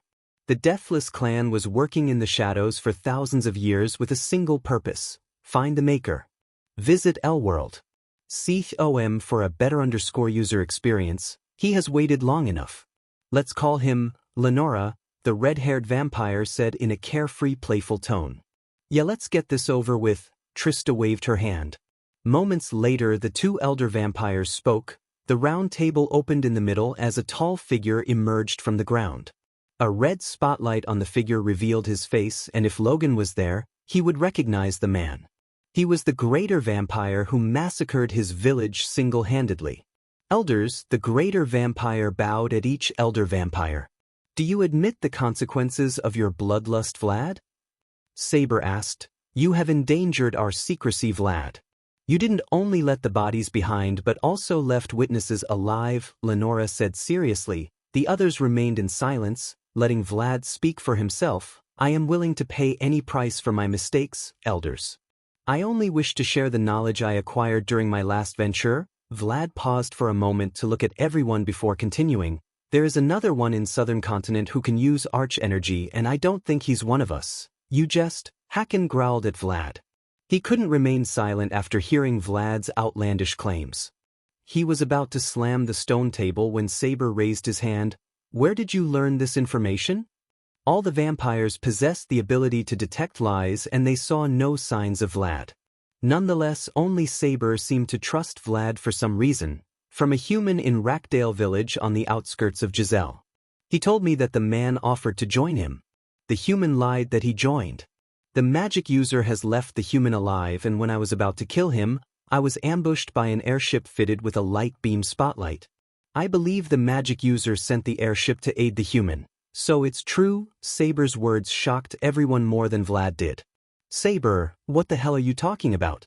He was deceived. No one other than us can use arch energy inside the void line. Han couldn't believe what Vlad just said. You can't deny the possibility that he might be a rogue vampire exiled by us, Lenora said as Saber shook his head. I've been hearing things from my men. Recently, the pirates started to talk about a captain who casts spells and uses magic. We can all agree that pirates are not a very reliable source of information. Try the L World. COM platform_ for the most advanced reading experience. No shit, Hacken sneered. 2 bottles of rum and they sing songs about Kraken. Forget about us. If there is someone who could use arch energy inside Void Line, all the great clans would have hunted him down. Saber smiled hearing Hacken. You answered your own question, Hacken. No one believes the pirates. Pirates lie, but he didn't. Saber pointed at Vlad. I also happen to have on good authority the Guardians suspect the one Vlad told us about and the one who calls himself Lucifer might be the same person. Saber's lips curved upwards, revealing a slight grin that seemed like the devil of a grin. He may have looked normal, calm and harmless among the 6, but in truth, he was the cruelest and most dangerous of them all. Lenora giggled. Does this authority happen to be a certain Guardian? Why do I have a feeling you tasted my food? Saber asked with a smile at Lenora. Because I did. Lenora licked her lips. I have to say, Saber, when you turned a cultivator into us, I had my doubts. But after tasting her, it's worth all the trouble. I'm thinking about getting cultivator minion myself. Seeing the conversation straying away from the right track, Trista clapped her hands. What should we do with him? Trista asked, pointing at Vlad. What else? The smile on Saber's face faded away. Kill him, Saber said, snapping his finger as Vlad exploded into a bloody mist. What the fuck, Saber? Hacken growled. You ruined my clothes. How about I treat you to a special meal? Leaving the bloody mess of Vlad behind, Saber took Hacken to his special lair underground where he kept a special blood meal. For more _novel, visit L World. See, meanwhile, in the Akilan realm, Michael was standing in the middle of the Black Forest with Gaia and Elidar. They had a boar in a steel cage in front of them on the ground. Can you at least give us a clue? Gaia leaned on Michael, trying to seduce him to spill the beans. With a proud smile on his face, Michael took out a muddy brown potion in his hand. The potion was glistening brightly inside the vial. The boar was in a paralyzed state, so it didn't even budge when Michael bent down to pour the potion into its mouth. Little by little, the poutine went into its mouth. Gaia stared at the boar, expecting something, although she had no idea what to expect. Even Elidar was curious about the potion because Lucifer was working on the potion for almost 6 months non-stop. After finishing pouring the potion into its mouth, Michael kicked the steel several meters away from him. When the steel cage hit the ground, the steel cage opened. At that same time, the paralyzing poison Michael injected into the boar wore off. Thus, the boar leaped out of the cage. As though it remembers who caged it, the boar locked its gaze with Gaia. The boar then went to dig the ground a bit with its legs as a sign of aggression. Gaia even saw puffs of smoke rushing out of its nostrils. So your motherfucking potion makes the boar angrier? Gaia rolled her eyes. She then took out the heavy sword hanging on her back. But Michael, wait for it. Michael lowered her hands. The boar began to run towards them. It was royally pissed because of what Gaia did. The boar was having the time of his life with a female boar when she plucked him up and put him into a cage. Wait for it. The boar was getting closer and closer, yet Michael did not allow her to attack it. Just when the boar was a couple of meters away from them, Michael snapped his finger. As soon as he did that, the boar exploded from within into a bloody mist. What the? Gaia was stunned. She saw no spell casting or use of arch energy from him. Yet the boar exploded. Michael took out another muddy brown potion from his system storage. Imagine mixing this in the food of our enemies. I can kill them anytime, any moment, with just a snap of my fingers. Michael felt the urge to let out a burst of evil laughter, but he controlled himself. This potion was one of the greatest achievements of his life. He created an entirely new potion that even the system had no knowledge of. No matter how many 6-star alchemists tried to replicate this potion, they wouldn't succeed, because the potion contained something this world didn't have: nanites. Updated _ at World. See only one thing left: naming this potion. Why don't you guys suggest me a cool name for this potion? You're tuning in to the Passion Pages YouTube channel. We're so grateful for your support, and don't forget to subscribe to join us on this incredible journey through captivating stories. Your generosity through donations truly makes a world of difference, as it's the primary source of revenue that allows me to expand and enhance this channel for you. Thank you from the bottom of my heart for being a part of this adventure.